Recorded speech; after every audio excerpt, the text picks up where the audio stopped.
Welcome viewers, welcome to Urban Club Academies YouTube channel. ఈరోజు మనం discuss చేయబోయే topic వచ్చేసి ఈసెట్ ఫిజిక్స్లో హీట్ అండ్ థర్మోడైనమిక్స్ పార్ట్ అనమాట. లైక్ ఈసెట్ ఎగ్జామ్లో మనకు వచ్చే 25 బిట్స్లో every year back to back 4 bits పక్కా వస్తుంది ఈ చాప్టర్స్ నుంచి. ఎలా అంటే లైక్ ఒక 2 క్వశ్చన్స్ వచ్చేసి న్యూమరికల్ సాల్వింగ్ అంటే క్యాలిక్యులేషన్ బేస్డ్ ఇస్తాడు. ఒక క్వశ్చన్ వచ్చేసి గ్రాఫ్స్ పక్కా ఒక బిట్ వస్తుందమ్మా, ఎవ్రీ ఇయర్ వస్తుంది, అది మనం బాగా కవర్ చేయాలి టాపిక్. ఇంకొకటి వచ్చేసి ఒక theory question, like laws base చేసుకొని స్టేట్మెంట్స్ బేస్ చేసుకొని ఒక థియరీ క్వశ్చన్ వస్తుంది. 4 డెఫినెట్గా వస్తే అడిషనల్ బిట్ 5 బిట్స్ కూడా రావచ్చు. అంత ఇంపార్టెంట్ ఈ టాపిక్ వచ్చేసి మనకి ఈసెట్ ఫిజిక్స్లో. సో ఇక్కడ మనం ఈ చాప్టర్ కనుక చూసుకున్నట్లయితే దీనిలో మనం 2 పార్ట్స్గా నేర్చుకోవాలి. దీన్ని ఒకటి హీట్ పార్ట్ అండ్ ఒకటి thermodynamics part. Okay, first part వచ్చేసి హీట్.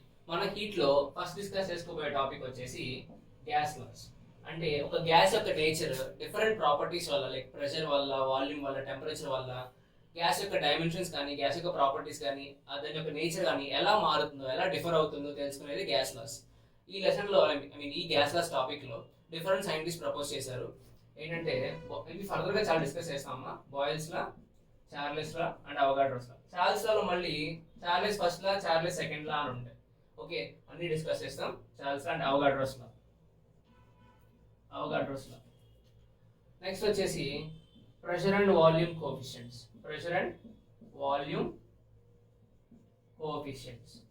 అంటే మనం ఇప్పుడు ఒక ఎగ్జాంపుల్ తీసుకుందాం. బాయిల్స్ లా ఏంటంటే ప్రెషర్ ఇంక్రీజ్ చేస్తే వాల్యూమ్ డిక్రీజ్ అవుతుందని చెప్తాడు. అయితే ఆ డిఫర్ అయ్యే వాల్యూస్ లైక్ ఒక 10% ప్రెషర్ లో చేంజ్ వస్తే వాల్యూమ్ ఎంత చేంజ్ వస్తుంది, లేదా ఒక 20% ప్రెషర్ చేంజ్ చేస్తే వాల్యూమ్ ఎంత చేంజ్ వస్తుంది. అంటే ఒక ప్రాపర్టీని బేస్ చేసుకొని ఇంకొక ప్రాపర్టీ ఎలా మారుతుంది అని డిస్కస్ చేసేది ప్రెషర్ అండ్ వాల్యూమ్ కోఎఫిషియెంట్స్ అన్నమాట. ఓకే, నెక్స్ట్ థర్డ్ టాపిక్ వచ్చేసి mechanical equivalent of heat. Mechanical equivalent of heat are దీన్ని థర్మల్ ఈక్వివలెంట్ కూడా అనొచ్చు. Mechanical equivalent of heat are thermal equivalent of heat, also known as thermal equivalent. Mostly మనకి question like మన reference books లో కానీ మనం చదువుకోవడానికి కానీ మెకానికల్ ఈక్వివలెంట్ అని డిస్క్రైబ్ చేస్తారు. థర్మల్ ఈక్వివలెంట్ ఎక్కువ స్ట్రెస్ చేయాలన్నమాట. ఓకే, ఈ మెకానికల్ ఈక్వివలెంట్ ఆఫ్ హీట్ ఏంటంటే మనం అబ్జర్వ్ చేస్తే కనుక ఇంజిన్స్, మోటార్ ఇంజిన్స్ కానీ ఏవైనా, ఇండస్ట్రీలో వర్క్ చేసే ఇంజిన్స్ కానీ ఏవైనా వర్క్ ప్రాసెస్ జరుగుతున్నప్పుడు సమ్ హీట్ ప్రొడ్యూస్ చేస్తాయి. రైట్, ఒక 2 hours వర్క్ చేసి మనం ఫోన్ తీసుకుందాం. ఫోన్ మనం యూజ్ చేస్తున్నప్పుడు హీట్ ప్రొడ్యూస్ అవుతుంది కదా. లైక్ 1 hour యూజ్ చేస్తే ఎంత హీట్ ప్రొడ్యూస్ అవుతుంది, 2 hours చేస్తే ఎంత ప్రొడ్యూస్ అవుతుంది. లైక్ వర్క్ డానికి ఎంత హీట్ ఎవాల్వ్ అవుతుంది ప్రపోర్షనల్ గా, అంటే మనం చేసిన వర్క్ కి ఎంత హీట్ ఎవాల్వ్ అవుతుంది. ఈ రెండింటి మధ్య రిలేషన్ డిస్కస్ చేసేది mechanical equivalent of heat. So all these topics comes under heat అన్నమాట. నెక్స్ట్ థర్మోడైనమిక్స్ వచ్చేసి, థర్మోడైనమిక్స్ లో మనకి బేసిక్ గా మోస్ట్ రిపీటెడ్ క్వశ్చన్స్ వచ్చేసి థర్మోడైనమిక్స్ ఫస్ట్ లా యాజ్ వెల్ యాజ్ సెకండ్ లా. ఈ రెండు టాపిక్స్ మీద మనకి బాగా క్వశ్చన్స్ వస్తాయి. ఫస్ట్ లా వచ్చేసి కన్జర్వేషన్ ఆఫ్ ఎనర్జీ. ఆ టాపిక్ వచ్చినప్పుడు క్లియర్ గా చెప్పుకుందాం. లెట్స్ సైడ్ హెడింగ్స్ చూద్దాం. Thermodynamics first law and second law. Next వచ్చేసి హీట్ ఇంజన్ అంటే working principle of heat engine. అసలు హీట్ ఇంజన్ ఎలా వర్క్ అవుతుంది. నెక్స్ట్ రిఫ్రిజిరేటర్, అదే principle of refrigerator. Okay, as well as entropy of gases అంటే gases యొక్క randomness. Gas molecules are free to move, దానికి చాలా స్పేస్ అవైలబుల్ ఉంటుంది మూవ్ అవడానికి. ఆ అవైలబుల్ ఫ్రీ స్పేస్ ని ఎంట్రోపీ ఆఫ్ గ్యాసెస్ అంటారు అనమాట. Okay, entropy. Next enthalpy as well as spontaneity of gases. ఈ 3 టాపిక్స్ మీద కొంచెం ఇర్రెగ్యులర్ గా వస్తుండే బిట్స్. ఇవైతే మేజర్ గా కవర్ చేసిన టాపిక్స్ అన్నమాట. ఓకే, మన లెసన్ ఓవర్వ్యూ వచ్చేసి ఇలా ఉంటుంది. Gas laws, heat and thermodynamics part లో, థర్మోడైనమిక్స్ లో లాస్ ఆఫ్ థర్మోడైనమిక్స్ అవన్నీ ఒక పార్ట్. హీట్ పార్ట్ లో వచ్చేసి gas laws, ideal gas equation, pressure volume coefficients, ఇదంతా ఒక పార్ట్ అన్నమాట. ఇప్పుడు మన హీట్ పార్ట్ లో గ్యాస్ లాస్ డిస్కస్ చేద్దాం. ఈ గ్యాస్ లాస్ లో డిఫరెంట్ సైంటిస్ట్ డిఫరెంట్ లాస్ ని ప్రపోజ్ చేశారు. అయితే ఇక్కడ బేసిక్ గా ముందు మనకి ఒక గ్యాస్ గురించి డిస్క్రైబ్ చేయాలంటే ఆ గ్యాస్ యొక్క ప్రెషర్ ఏంటి, గ్యాస్ యొక్క వాల్యూమ్ ఏంటి అండ్ గ్యాస్ యొక్క టెంపరేచర్, ఈ 3 క్వాంటిటీస్ మాత్రమే కన్సిడర్ చేస్తారు. ఏంటి, గ్యాస్ యొక్క pressure and gas volume and gases temperature. ఇప్పుడు why not shape is considered. Gas కి షేప్ ఎందుకు కన్సిడర్ చేయం. లైక్ ఇప్పుడు సాలిడ్ అయితే క్యూబాయిడ్ అని అలా చెప్తాం కదా. గ్యాసెస్ కి ఎందుకు షేప్ స్పెసిఫై చేయమంటే because the gases takes the shape of the container. అంటే ఆ కంటైనర్ ఏ షేప్ లో ఉంటే గ్యాస్ కూడా అదే షేప్ లో ఉంటుంది కాబట్టి there is no mentioning this shape of the gas. Okay, ఇక్కడ మనం గ్యాస్ కి షేప్ కానీ మాస్ కానీ డిస్కస్ చేయము. Only things discuss are pressure, volume and temperature. So ఇప్పుడు ఈ గ్యాస్ లాస్ లో ఫస్ట్ లా వచ్చేసి బాయిల్స్ అన్నమాట. ఓకే, బాయిల్స్ లా ఇక్కడ ఒక బాయిల్స్ అసలు బాయిల్స్ అనే సైంటిస్ట్ చెప్పిన స్టేట్మెంట్ ఏంటంటే, remember the statement, this is very important. See at constant temperature at constant temperature pressure of a gas is inversely proportional to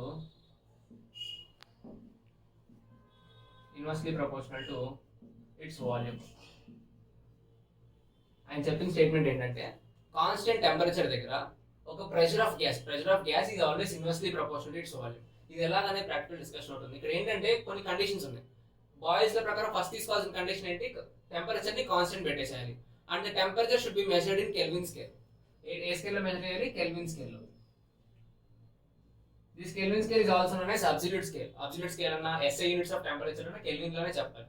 okay, so temperature constant పెట్టేసి and should be measured in Kelvin scale. ఈ two conditions follow అయితే the pressure of a given mass of a gas is inversely proportional to it's volume.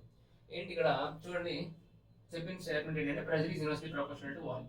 ఇది ఎలాగో practical గా చూద్దాం. చూడండి, ఇప్పుడు మీకు క్వశ్చన్ ఎలా అంటే థర్మల్లీ స్టేబుల్ వెసల్ అంటాడు. అంటే థర్మల్లీ స్టేబుల్ వెసల్ అంటే టెంపరేచర్ పరంగా ఆ వెసల్ స్టేబుల్ గా ఉంది, అంటే there is no exchange of temperature. ఇప్పుడు ఒక వెసల్ తీసుకున్నాను నేను. Okay, that is where thermally stable vessel అంటే టెంపరేచర్ ఎలాంటి చేంజ్ లేదు, టెంపరేచర్ ఎప్పుడు స్టేబుల్ గా ఉంటుంది అని అంటే ఏంటి, ఇక్కడ టెంపరేచర్ ఈజ్ కెప్ట్ కాన్స్టెంట్. అది ఎంతైనా వచ్చు, న్యూమరికల్ వాల్యూ ఎంతైనా అవ్వచ్చు, 20 కెల్విన్ 30 కెల్విన్ ఎంతైనా వచ్చు, కానీ టెంపరేచర్ ఎక్కడ ప్రాసెస్ లో మారట్లేదు అని అర్థం. సో ఇక్కడ ఈ కంటైనర్ లో సమ్ అమౌంట్ ఆఫ్ గ్యాస్ ఉందని అస్యూమ్ చేసుకుందాం. Some amount of gas is taken in this container. Let these be the gas particles present in the container. Okay, ఇప్పుడు the volume of gas in this container అంటే ఏం చెప్తాం, is nothing but the space occupied by the gas. అంటే volume of gas is nothing but the volume of the vessel. అంటే ఇప్పుడు ఒక gas ని ఒక వెసల్ లో పెడితే ఆ వెసల్ అంతా ఆక్యుపై చేస్తుంది కదా gas. So the volume of the gas becomes the total volume of the container. అదే నేను ఈ వెసల్ ఇంకా ఎక్స్టెండ్ చేశాను అనుకోండి, this gas will extend to this, ఇంకా ఎక్స్టెండ్ అవుతుంది కదా, అప్పుడు the volume of gas will be equals to the second container. అర్థమైంది? అంటే there is no specific volume for the gas అని మీరు అక్కడ గుర్తించాలి. సో ఇక్కడ ఈ కంటైనర్ లో నేను ఒక మూవబుల్ పిస్టన్ పెడుతున్నాను. Okay, let that be movable piston, అంటే పుష్ అండ్ పుల్ కి యూస్ అవుతుంది. ఇక్కడ ఇనిషియల్ గా ఉన్న ప్రెషర్స్ ఏంటి అబ్జర్వ్ చేయండి. ఏమైనా ఎక్స్ట్రా అప్లైడ్ ప్రెషర్ ఏమైనా ఉందా, ఏమైనా అసలు అప్లై చేస్తున్నా, ప్రెషర్ ఏం అప్లై చేయట్లేదు. కానీ యూనివర్స్ లో ప్రతి బాడీ మీద అట్మాస్ఫియర్ ప్రెషర్ యాక్ట్ చేస్తుంది. అట్మాస్ఫియర్ ప్రెషర్ అంటే the pressure exerted due to the atmosphere on the body. అంటే ఎయిర్ ఫోర్స్ వల్ల కానీ ఇంకా ఇతర ఫ్యాక్టర్స్ వల్ల అయినా కానీ ఒక బాడీ మీద ఎగ్జర్ట్ అయ్యే ప్రెషర్ ని అట్మాస్ఫియరిక్ ప్రెషర్ అంటారు. దాని న్యూమరికల్ వాల్యూ వచ్చేసి 10⁵ పాస్కల్స్ ఉంటుంది. See, this is also important for in the further calculations. One atmospheric pressure is equals to 10⁵ pascals. So atmosphere act చేస్తుంది. ఓకే, ఇప్పుడు నేను సమ్ ఎక్స్టర్నల్ ప్రెషర్ అప్లై చేశాను అనుకుందాం. External pressure is being applied అంటే నేను దీన్ని push చేస్తున్నాను అని అర్థం. Okay, some pressure is applied on this piston. ఏమవుతుంది, పిస్టన్ మీద ప్రెషర్ అప్లై చేసినప్పుడు ఇట్ విల్ మూవ్ డౌన్వర్డ్స్. అది మూవ్ అయ్యి ఇక్కడ దాకా డిస్ప్లేస్ అయింది అనుకో. Okay, this is the final position of the piston. Okay, this is the final position of the piston. ఇక్కడ మీరు అబ్జర్వ్ చేయాల్సింది ఏంటంటే ఇనీషియల్ గా పిస్టన్ పైన ఉన్నప్పుడు వాల్యూమ్ ఆఫ్ గ్యాస్ అంటే ఏంటి, this total will be the volume of gas, let that be V1. Initial గా పిస్టన్ పైన ఉన్నప్పుడు ఈ కంటైనర్ వాల్యూమ్ అంతా వాల్యూమ్ ఆఫ్ ది గ్యాస్ అన్నాము. ఎప్పుడైతే పిస్టన్ కిందికి మూవ్ అయిందో available space for the gas ఏమైంది, డిక్రీజ్ అయిందా, ఇంత ఉండాల్సిన స్పేస్ కాస్త ఇంత అయిపోయిందా. So this will be the volume of gas in second case. ఏంటి అర్థం కదా, ఇనిషియల్ గా పిస్టన్ పైన ఉన్నప్పుడు this total is the available space for the gas. So మొత్తం ఆక్యుపై చేస్తుంది కాబట్టి వాల్యూమ్ ఆఫ్ ది గ్యాస్ అంటే ఇది మొత్తం తీసుకోవాలి. సెకండ్ కేస్ లో పిస్టన్ కిందికి మూవ్ చేసినప్పుడు అవైలబుల్ స్పేస్ ఎంత ఉంది గ్యాస్ కి, ఈ కొంచెం మాత్రమే. So the volume becomes decrease V2. ఏంటి ఇప్పుడు ఇక్కడ జరిగింది ఏంటి పూర్తిగా చూడండి, టెంపరేచర్ కాన్స్టెంట్ పెట్టాం, temperature is kept constant. Okay, next pressure ఏం చేసాం, అట్మాస్ఫియర్ ప్రెషర్ కాస్త ఇంకా ప్రెషర్ అప్లై చేసి ప్రెషర్ ఈస్ బీయింగ్ ఇంక్రీజ్. అంతేనా, ఉన్న అట్మాస్ఫియర్ ప్రెషర్ కి నేను సమ్ ఎక్స్టర్నల్ ప్రెషర్ యాడ్ చేశాను, అప్పుడు ఏమైనట్టు ప్రెషర్ పెరిగిందనే కదా. So pressure is being increased. So volume ఏమైంది, V1 ఉండాల్సిన వాల్యూమ్ కాస్త ఏమైపోయింది, V2. ఇంక్రీజ్ అయిందా డిక్రీజ్ అయిందా, డయాగ్రామ్ లో డిక్రీజ్ అయింది right. So when temperature is constant and pressure is increased, volume will definitely decrease. Okay, ఇప్పుడు స్టేట్మెంట్ పరంగా మనం ఏం రాయొచ్చు, pressure is inversely proportional to volume. మీకు ఇలా ఈ కాన్సెప్ట్ మీద క్వశ్చన్స్ ఎలా అడగచ్చు అంటే, థియరిటికల్ క్వశ్చన్ చాలా తక్కువ వస్తుంది, రేర్ కేసులో వస్తుంది. ప్రాబ్లమ్ న్యూమరికల్ గా ఇస్తాడు లేదా గ్రాఫ్స్ ఓరియంటెడ్ క్వశ్చన్స్ ఇస్తాడు. గ్రాఫ్ ఓరియంటెడ్ లో క్వశ్చన్స్ ఇస్తే ఎలా చేయాలో చూద్దాం first. So from the statement P is inversely proportional to V at constant temperature. ఇది బాగా గుర్తుంచుకోవాలి. బాయిల్స్ అంటే temperature is measured in kelvins. Okay, so ఇప్పుడు P inversely proportional to V అంటే సపోజ్ P వాల్యూ డిక్రీజ్ చేస్తుంటే, అంటే pressure తగ్గిస్తూ ఉంటే వాల్యూమ్ ఏమవ్వాలి, ఇంక్రీజ్ అవ్వాలి. ఇందాక ఎక్స్పెరిమెంట్ చూసాం కదా, ప్రెషర్ ఇంక్రీజ్ చేసాం, ప్రెషర్ ఇంక్రీజ్ చేస్తే ఏమైంది, వాల్యూమ్ డిక్రీజ్ అయిపోయింది. అదే రివర్స్ కేసులో ప్రెషర్ డిక్రీజ్ చేయడం అంటే ఎక్స్టర్నల్ ప్రెషర్ తీసేస్తాను, అప్పుడు వాల్యూమ్ ఏమవుతుంది, పెరుగుతుంది కదా. వైస్ వర్సా సేమ్ ఇంతే ఉంటుంది. ఏంటి, ప్రెషర్ డిక్రీజ్ అయితే వాల్యూమ్ పెరగాలి. ఇప్పుడు మీకు గుర్తుంచుకోవాల్సింది ఏంటంటే, ఏదైనా టూ వేరియబుల్స్ కి ఇన్వర్స్లీ ప్రపోర్షనల్ రిలేషన్ ఉంది అంటే ఆ రెండింటి మధ్య వచ్చే గ్రాఫ్ రెక్టాంగులర్ హైపర్బోలాలో ఉంటుంది. Rectangular hyperbola. So for any two variables which are inversely proportional the graph will be in the form of rectangular hyperbola. అది ఒకసారి చూద్దాం చూడండి. So let this be the Cartesian geometry. So ఇది x axis and x axis లో volume and y axis లో pressure తీసుకున్నాం. Okay, rectangular hyperbola కదా, చూడండి this is the form of rectangular hyperbola. So ఇప్పుడు ప్రెషర్ వాల్యూ తగ్గిస్తూ ఉన్నాను అంటే ఈ యాక్సిస్ లో ఇది ప్రెషర్ యొక్క high maximum point right, P max point right, maximum pressure point ఇది. నేను గ్రాడ్యువల్ గా ప్రెషర్ ని తగ్గిస్తూ ఉన్నాను, అంతేనా, ప్రెషర్ ని తగ్గిస్తూ ఉన్నాను, ప్రెషర్ ని తగ్గిస్తాను. వాల్యూమ్ ఏమవుతుంది, ఇంక్రీజ్ అవుతుంది కదా. Volume is being increased, right? On the y-axis, pressure is being decreased. Pressure decrease అవుతూ ఉంటే x-axis లో వాల్యూమ్ ఇంక్రీజ్ అవుతూ ఉంది. రెక్టాంగులర్ హైపర్బోలా గ్రాఫ్ సాటిస్ఫై చేస్తుందా? ఓకే, ఇక్కడ కండిషన్ ఏంటి, మనకి టెంపరేచర్ కాన్స్టెంట్ ఉండాలి. టెంపరేచర్ కాన్స్టెంట్ ఉండాలంటే అలాంటి గ్రాఫ్స్ ని ఐసోథర్మల్ గ్రాఫ్స్ అంటారు. ఐసోథర్మల్ గ్రాఫ్స్ అంటే టెంపరేచర్ సేమ్ ఉండాలి. ఐసో అంటే సేమ్ అన్నది. Isothermal graphs are comes under Boyle's law. Okay, ఇప్పుడు చూడండి, P is inversely proportional to V or PV equals to constant అనే కదా, రైట్?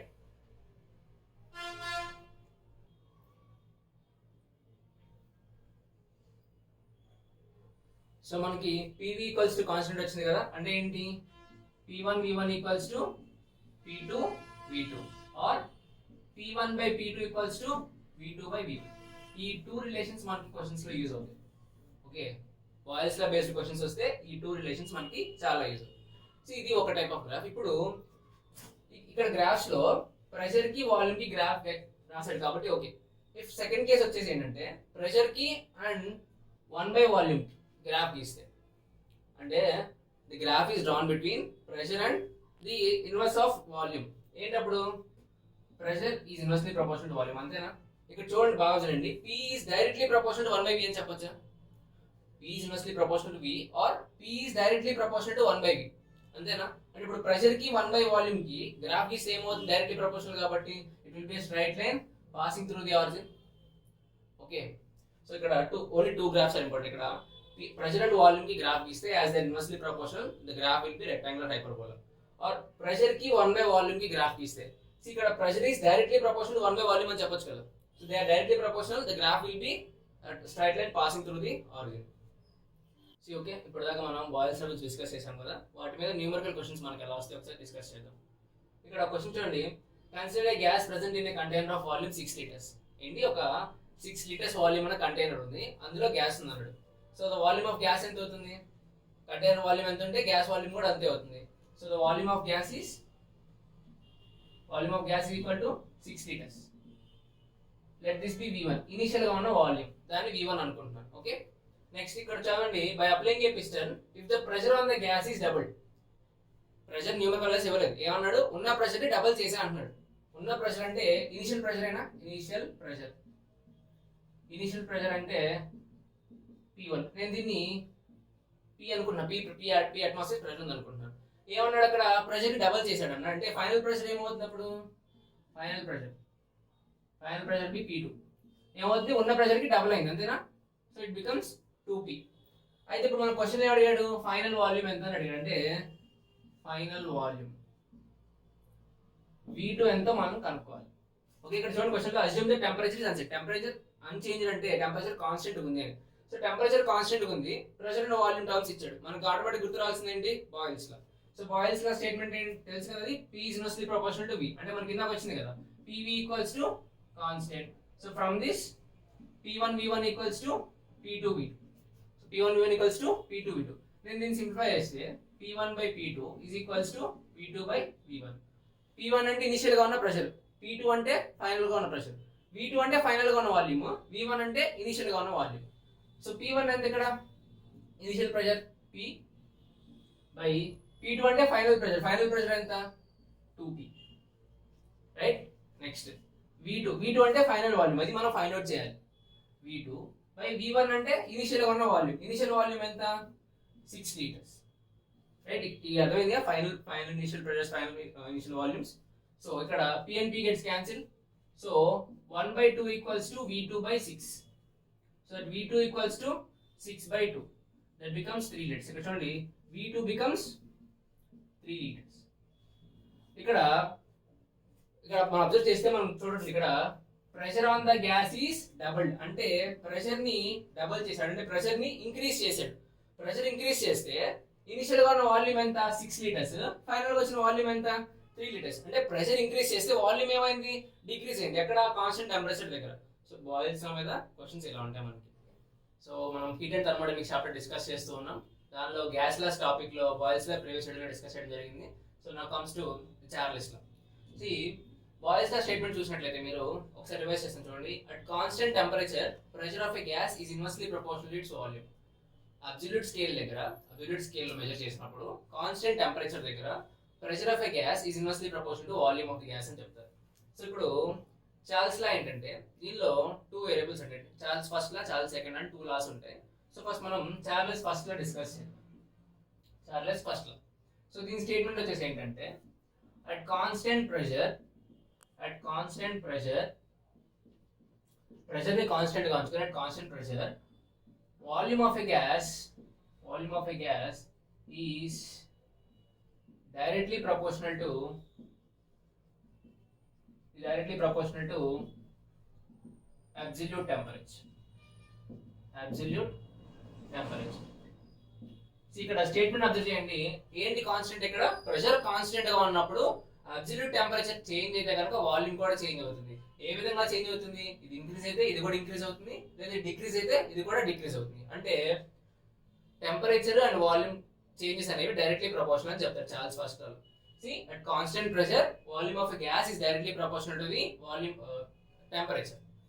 So దీన్ని ఎక్స్పెరిమెంట్ ఎలా ప్రూవ్ చేయాలో ఒక ప్రాక్టికల్ ప్రూఫ్ చూద్దాం చూడండి. Open vessel experiment. దీనికి వచ్చేసి ఓపెన్ వెజల్ ఎక్స్పెరిమెంట్. అంటే ఓపెన్ వెజల్ అంటే it's nothing but common vessel. దానికి ఎలాంటి క్లోజింగ్ ఉండదు అనమాట. అంటే పైన లిడ్ కానీ క్యాప్ కానీ ఏమి ఉండని వెజల్ ని ఓపెన్ వెజల్ అంటారు. ఓకే, ఒక ఓపెన్ వెజల్ తీసుకొని, so open vessel is taken, ఒక రూమ్ లో ఒక టేబుల్ ప్లేస్ చేసాం అనుకుందాం. ఓకే, దీనిలో సమ్ అమౌంట్ ఆఫ్ గ్యాస్ తీసుకున్నాను నేను. Okay, some amount of gas is being taken in this vessel. ఈ వెజల్ లో ఇప్పుడు మనకి తెలుసు అట్మాస్ఫియరిక్ ప్రెషర్ ఉంటుంది కదా. Every body is acted upon by some atmospheric pressure. అయితే this body also faces some atmospheric pressure. ఎంత అట్మాస్ఫియరిక్ ప్రెషర్ వాల్యూ ఎంత లాస్ట్ వీడియో చెప్పాను కదా, 10⁵ పాస్కల్స్. సో ఇప్పుడు నేను ఇక్కడ ఈ వెజల్ మీద ఎలాంటి ఫోర్స్ కానీ ప్రెషర్ కానీ అప్లై చేయట్లేదు. అంటిల్ అన్లెస్ నేను ప్రెషర్ అప్లై చేయనంత వరకు అట్మాస్ఫియర్ ప్రెషర్ మాత్రమే యాక్ట్ చేస్తుంది. అంటే ప్రెషర్ ఎలాంటి చేంజ్ ఉండదు కదా, ఇదే కాన్స్టెంట్ యాక్ట్ చేస్తుంది అంతే, ఇంకెలాంటి చేంజ్ లేదు ప్రెషర్ లో. సో ఇలాంటి కండిషన్ తీసుకొని నేను ఈ వెజల్ ని హీట్ చేసిన అనుకుందాం. బన్సన్ బర్నర్ ల్యాబ్ లో ఉంటాయి కదా, బన్సన్ బర్నర్స్ హీట్ చేస్తూ ఉన్నాను. సో ఈ వెజల్ ని హీట్ చేసినప్పుడు the heat energy give some energy to the gas particles. ఈ గ్యాస్ పార్టికల్స్ ఈ హీట్ ని సమ్ ఎనర్జీని అబ్జర్వ్ చేసుకుంటాయి కదా. ఆ ఎనర్జీ అబ్జర్వ్ చేసుకున్న పార్టికల్స్ అనేవి ఏమవుతాయి? It's tends to escape from the vessel. Right, gases heat ఎనర్జీని అబ్జర్వ్ చేసుకొని వెజల్ నుంచి ఎస్కేప్ అవడానికి చూస్తూ ఉంటాయి. సో ఇప్పుడు ఇక్కడ ఈ హీట్ కి వాల్యూమ్ ఆఫ్ ది గ్యాస్ కి ఏంటి రిలేషన్? సో మనం ఫస్ట్ గుర్తుండాల్సింది ఏంటి? Volume of the gas is nothing but the volume of the container. అంటే కంటైనర్ వాల్యూమ్ ఎంత ఉంటే గ్యాస్ వాల్యూమ్ కూడా అంతే ఉంటుంది, ఎందుకంటే అది మొత్తం ఆక్యుపై చేసి ఉంటుంది కాబట్టి. ఇప్పుడు ఇక్కడ ఈ వెజల్ లో ఉన్న గ్యాస్ వాల్యూమ్ ఏంటంటే nothing but it is equal to the vessel. ఈ వెజల్ లో ఉన్న గ్యాస్ ఎస్కేప్ అయి రూమ్ మొత్తాన్ని ఆక్యుపై చేసింది. It dispersed whole over the room. So ఇప్పుడు వాల్యూమ్ ఆఫ్ ది గ్యాస్ అంటే ఏం చెప్పాలి?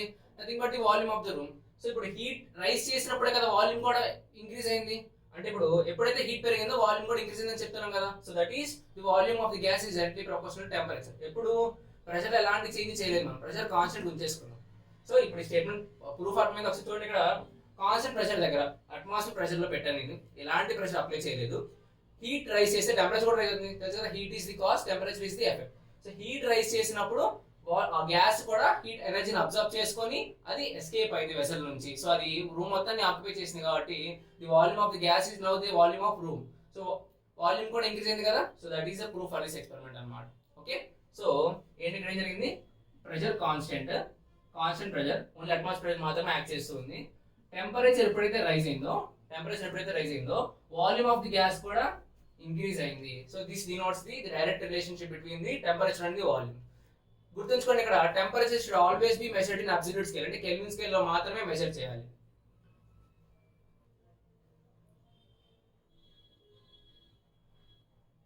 సో ఫ్రమ్ దిస్ ఎక్స్పెరిమెంట్ మనం ఏం రాయొచ్చు ఇక్కడ చూడండి, టెంపరేచర్ ఇంక్రీజ్ అయినప్పుడు వాల్యూమ్ కూడా ఇంక్రీజ్ అయింది కదా, అంటే volume is directly proportional to temperature. So ఈ ఎక్స్పెరిమెంట్ నుంచి అదే కదా మనకు వచ్చే రిలేషన్. వాల్యూమ్ చేంజ్ ఎప్పుడు చేంజ్ అవుతుంది, టెంపరేచర్ లో చేంజ్ వచ్చినప్పుడు మాత్రమే. అంటే volume is directly proportional to it's temperature. నేను ఈ రిలేషన్ ఎలా రాయొచ్చు ఒకసారి చూడండి, v by t equals to constant, అంతేనా. whenever v is directly proportional to t, so the relation becomes v by t equals to constant. So దీని నుంచి v1 by t1 equals to v2 by t2. So ఈ relation మనకి numerical questions లో బాగా use అవుతుంది అనమాట. Or else it can also be written as v1 t2 equals to v2 t1. So ఈ two relations గుర్తుంచుకుంటే మనకి చార్ల్స్ లా మీద వచ్చే న్యూమరికల్ ప్రాబ్లమ్స్ సాల్వ్ చేయడం చాలా ఈజీగా ఉంటుంది. ఓకే, సో మనకు వచ్చిన రిలేషన్ ఏంటి, v is directly proportional to t. ఇందాక ఎక్స్పెరిమెంట్ నుంచి ప్రూవ్ చేసాం కదా. Also we have written the relation v is directly proportional to t. Suppose ఇప్పుడు నేను v ని x యాక్సిస్ లో అండ్ t ని y యాక్సిస్ లో తీసుకొని ఒక గ్రాఫ్ డ్రా చేయాలంటే ఎలా వస్తుంది. మనకి బేసిక్ గా తెలిసింది ఏంటంటే whenever the relation between is directly proportional, the graph should be drawn as the straight line passing through the origin. ఎప్పుడైతే two quantities two variables directly proportional ఉంటాయో ఆ రెండింటి మధ్య డ్రా చేసే graph straight line passing through the origin ఉంటుంది. ఎలా ఉంటుందో చూద్దాం చూడండి ఇప్పుడు. So v is taken on x axis and t is taken on y axis. ఏంటి ఇక్కడ టెంపరేచర్ ఇంక్రీజ్ అవుతున్న కొద్దీ వాల్యూమ్ కూడా ఇంక్రీజ్ అవ్వాలి. సో టెంపరేచర్ ఇంక్రీజ్ అవ్వడం అంటే వాల్యూమ్ కూడా ఇంక్రీజ్ అవ్వడం. సో ఈ రెండు రిజల్టెంట్ ఇలాగే ఉండేది, right. So this is the graph. If the temperature is 0, the change in volume is also will be 0. So అందుకనే the graph is straight line passing through the origin. Or else ఏదైనా గుర్తుంచుకోండి, directly proportional అంటే రెండు quantities ఆ రెండింటి మధ్య graph వచ్చేసి straight line passing through the origin ఉంటుంది. ఎందుకని చూడండి, ఇక్కడ v వాల్యూ ఇంక్రీజ్ అవుతున్న కొద్దీ x యాక్సిస్ లో v వాల్యూ ఇంక్రీజ్ అవుతున్న కొద్దీ t వాల్యూ కూడా ఇంక్రీజ్ అవుతుంది చూడండి, రైట్. t వాల్యూ కూడా ఇంక్రీజ్ అవుతూ ఉంటుంది. So this is the graph between volume and temperature అన్నమాట.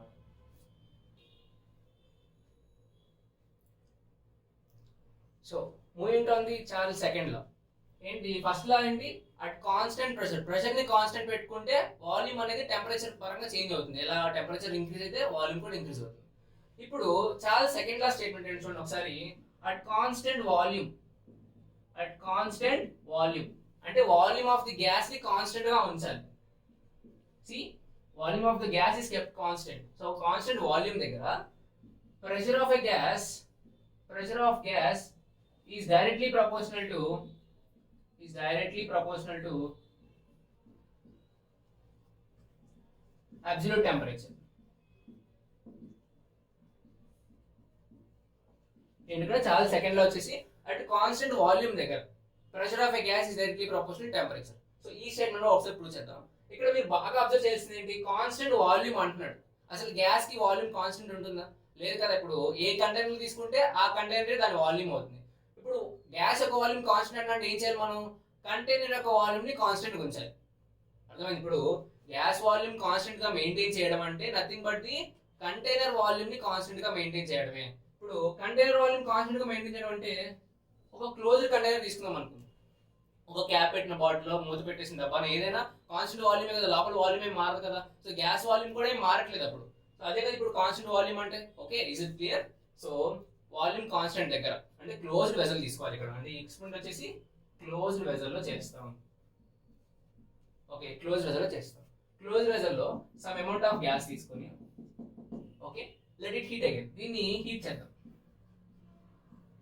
వన్స్ అండ్ మనం యూజెస్ హీట్ చేస్తున్నాం. ఇప్పుడు ఏమవుతుంది, in this case also the gas molecules observe energy from the heat. ఈ కేసులో కూడా ఈ గ్యాస్ మాలిక్యూల్స్ వచ్చేసి హీట్ ఎనర్జీని అబ్జర్వ్ చేసుకుంటాయి. హీట్ ఎనర్జీని అబ్జర్వ్ చేసుకున్న తర్వాత గ్యాస్ మాలిక్యూల్స్ కి ఏమవుతుంది, ర్యాండమ్ వెలాసిటీస్ మూవడం స్టార్ట్ అవుతుంది. ఎందుకని, ఇక్కడ heat energy is converted to the kinetic energy of the gas particles. Gas particles kinetic energy పెరిగిందంటే మోషన్ స్పీడ్ అవుతుందనే కదా, వెలాసిటీ పెరుగుతుందనే కదా. So these gas particles start to move randomly. So random గా move అవడం స్టార్ట్ అవుతూ ఉంటాయి container లోపల. ఎప్పుడైతే ఈ గ్యాస్ పార్టికల్స్ ర్యాండమ్ గా మూవ్ అవడం స్టార్ట్ అయిందో, సో ఈ గ్యాస్ పార్టికల్స్ వెళ్ళి వాల్ మీద కొలైడ్ అయ్యడానికి ఛాన్స్ ఉంటుంది కదా. So these gas particles make collisions with the wall of the container. ఒక్కో గ్యాస్ పార్టికల్ వెళ్ళి వాల్ ని స్ట్రైక్ చేస్తూ ఉంటుంది, రైట్. ఎందుకని, energy of the gas particles is being increased. Energy increase అయింది, వెలాసిటీ కూడా ఇంక్రీజ్ అవుతుంది, ర్యాండమ్ గా మూవ్ అవుతుంది, వెళ్ళి వాల్స్ తో స్ట్రైక్ అవుతుంది. ఓకే, వాల్స్ తో స్ట్రైక్ అయినప్పుడు it will apply some pressure on the wall. So ఎప్పుడైతే వాల్ కి స్ట్రైక్ అయిన గ్యాస్ పార్టికల్ వెళ్ళి మైన్యూట్ అయినా అవ్వచ్చు, ఎంత చిన్నదైనా అవ్వచ్చు, more number of gas particles ఉన్నాయి, అవన్నీ వెళ్ళి వాల్ స్ట్రైక్ అవుతుంది అంటే దాని మీద సమ్ ప్రెషర్ అప్లై చేసినట్లే కదా. ఎప్పుడైతే సమ్ ప్రెషర్ అప్లై చేసాయో ఇంటర్నల్ గా pressure of the gas increase అవుతున్నట్లే కదా. ఇప్పుడు ఒక గ్యాస్ పార్టికల్ కాదు కదా, మీ నెంబర్ ఆఫ్ గ్యాస్ పార్టికల్స్ ఉంటాయి, డిఫరెంట్ కొలిజన్స్ జరుగుతూ ఉంటాయి వాల్ మీద, డిఫరెంట్ డైరెక్షన్స్ లో జరుగుతూ ఉంటాయి. డిఫరెంట్ డైరెక్షన్ జరుగుతున్నప్పుడు ఏమవుతుంది, ఇంటర్నల్ గా ఆ కంటైనర్ లో pressure of the gas increase అవుతుంది. So pressure of the gas ఏమైంది, ఇంక్రీజ్ అయింది. ఎప్పుడైతే మనం హీట్ చేసిన తర్వాత అంటే టెంపరేచర్ ఏం చేసినప్పుడు, మనం టెంపరేచర్ రైజ్ చేసినప్పుడు.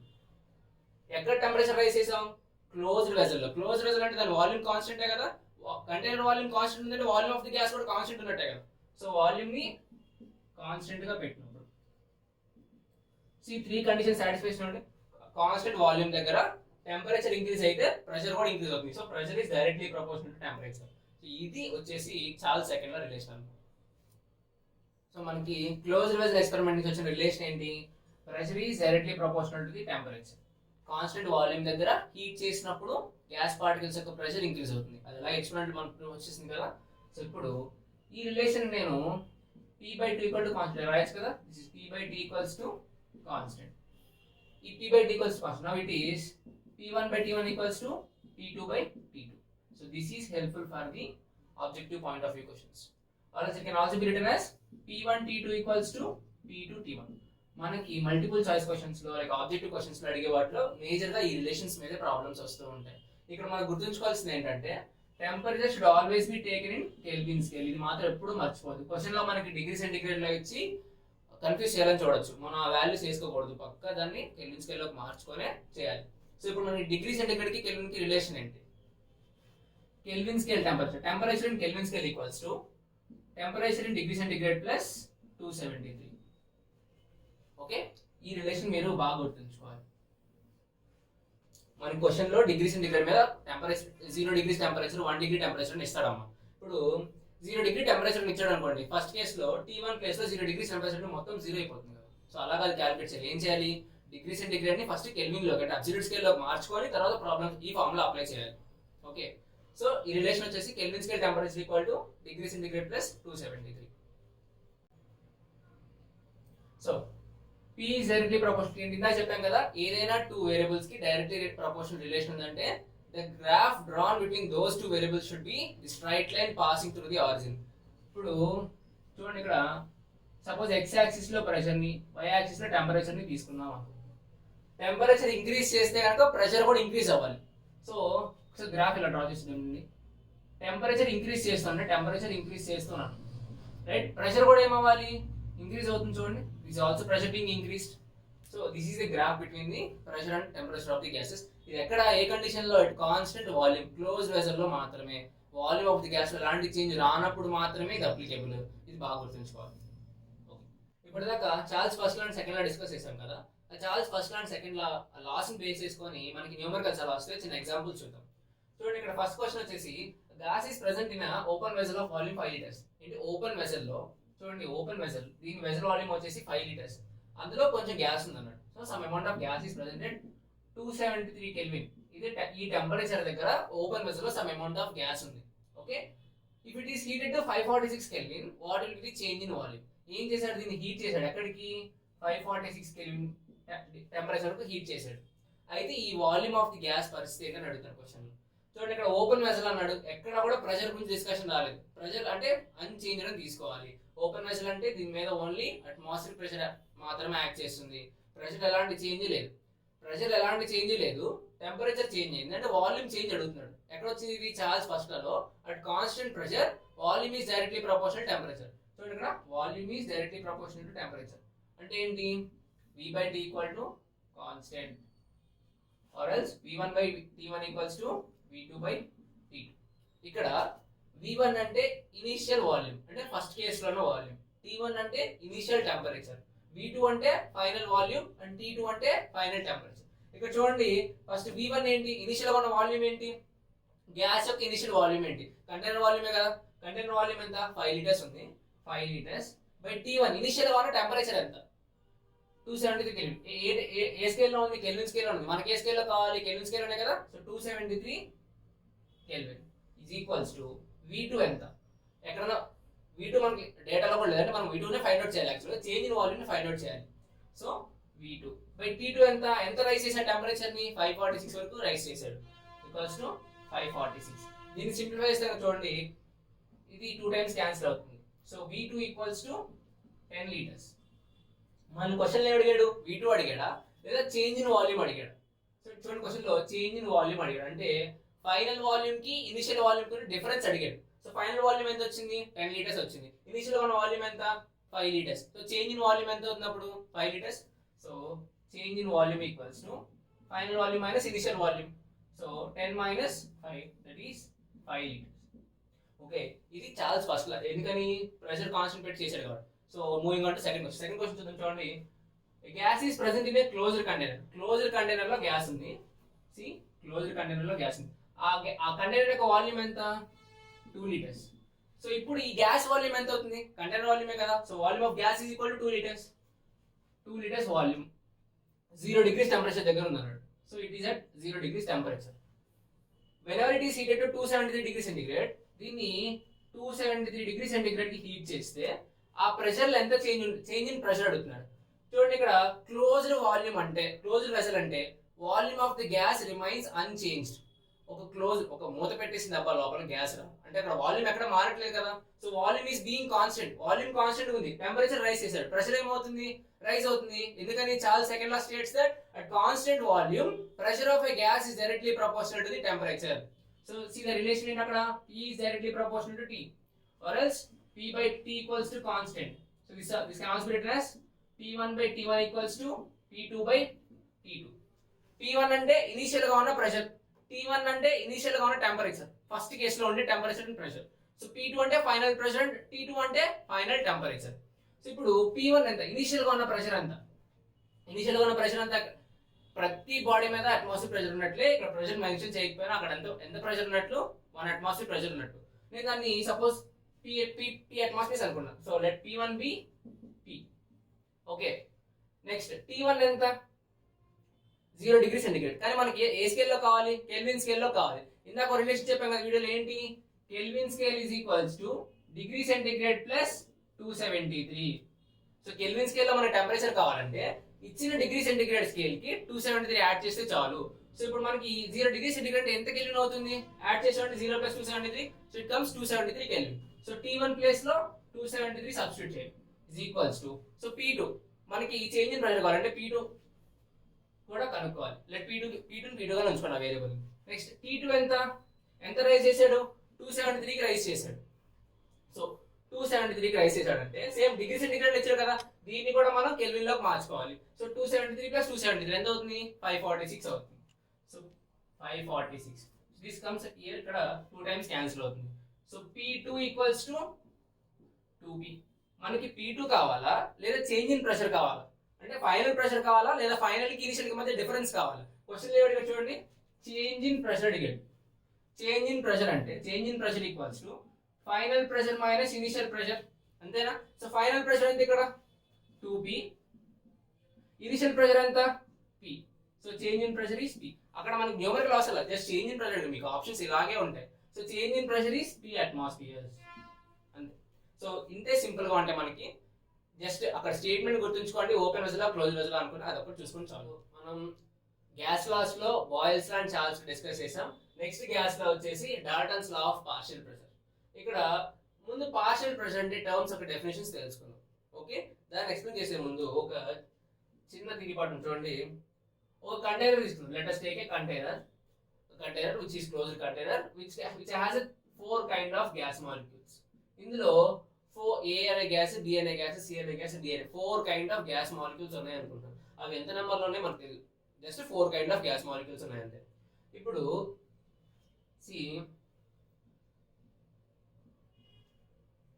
ఇక్కడ అన్ని గ్యాస్ మాలిక్యూల్స్ కి కంటైనర్ వాల్ తో కొలిజన్ జరిగే ప్రాబబిలిటీ ఉంటుంది. Because the gas molecules moves randomly.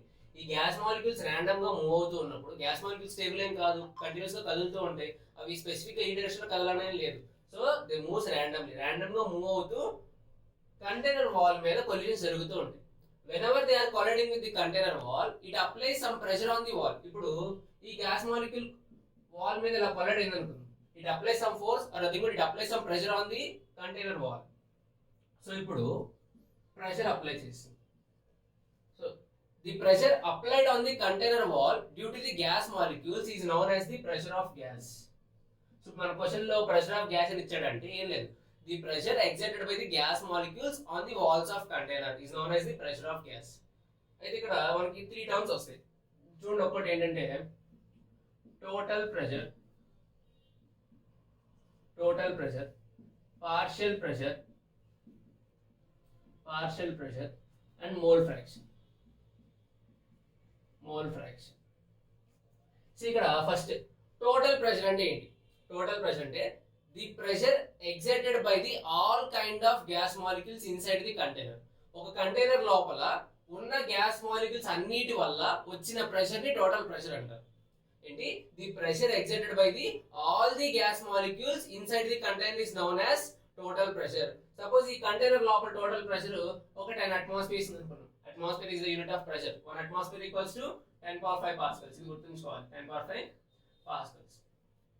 So ఇక్కడ టోటల్ ప్రెషర్ అంటే ఏంటి? The pressure exerted by the all the gas molecules inside the container. అన్ని గ్యాస్ మాలిక్యూల్స్ యొక్క కంబైన్డ్ ప్రెషర్ ని టోటల్ ప్రెషర్ అంటారు. ఓకే, 10 atmospheres ఉంది అనుకుందాం.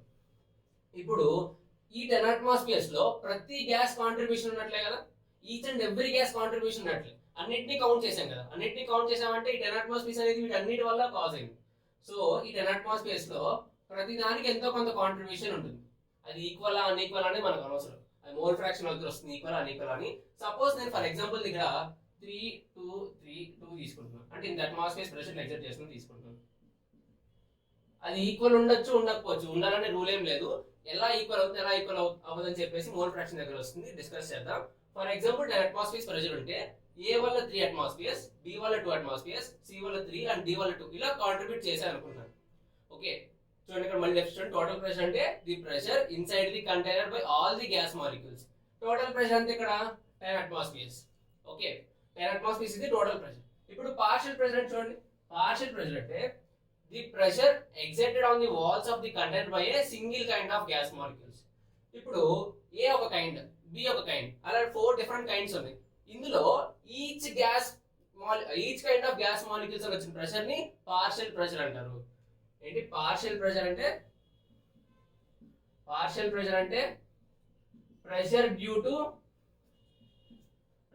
To single kind of or one kind of single kind of gas molecules.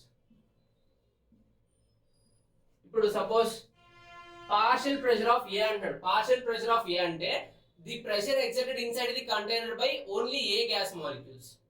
Partial pressure of A అంటే the pressure inside the container which is contributed by only A molecules. ఎంత అవుతుంది?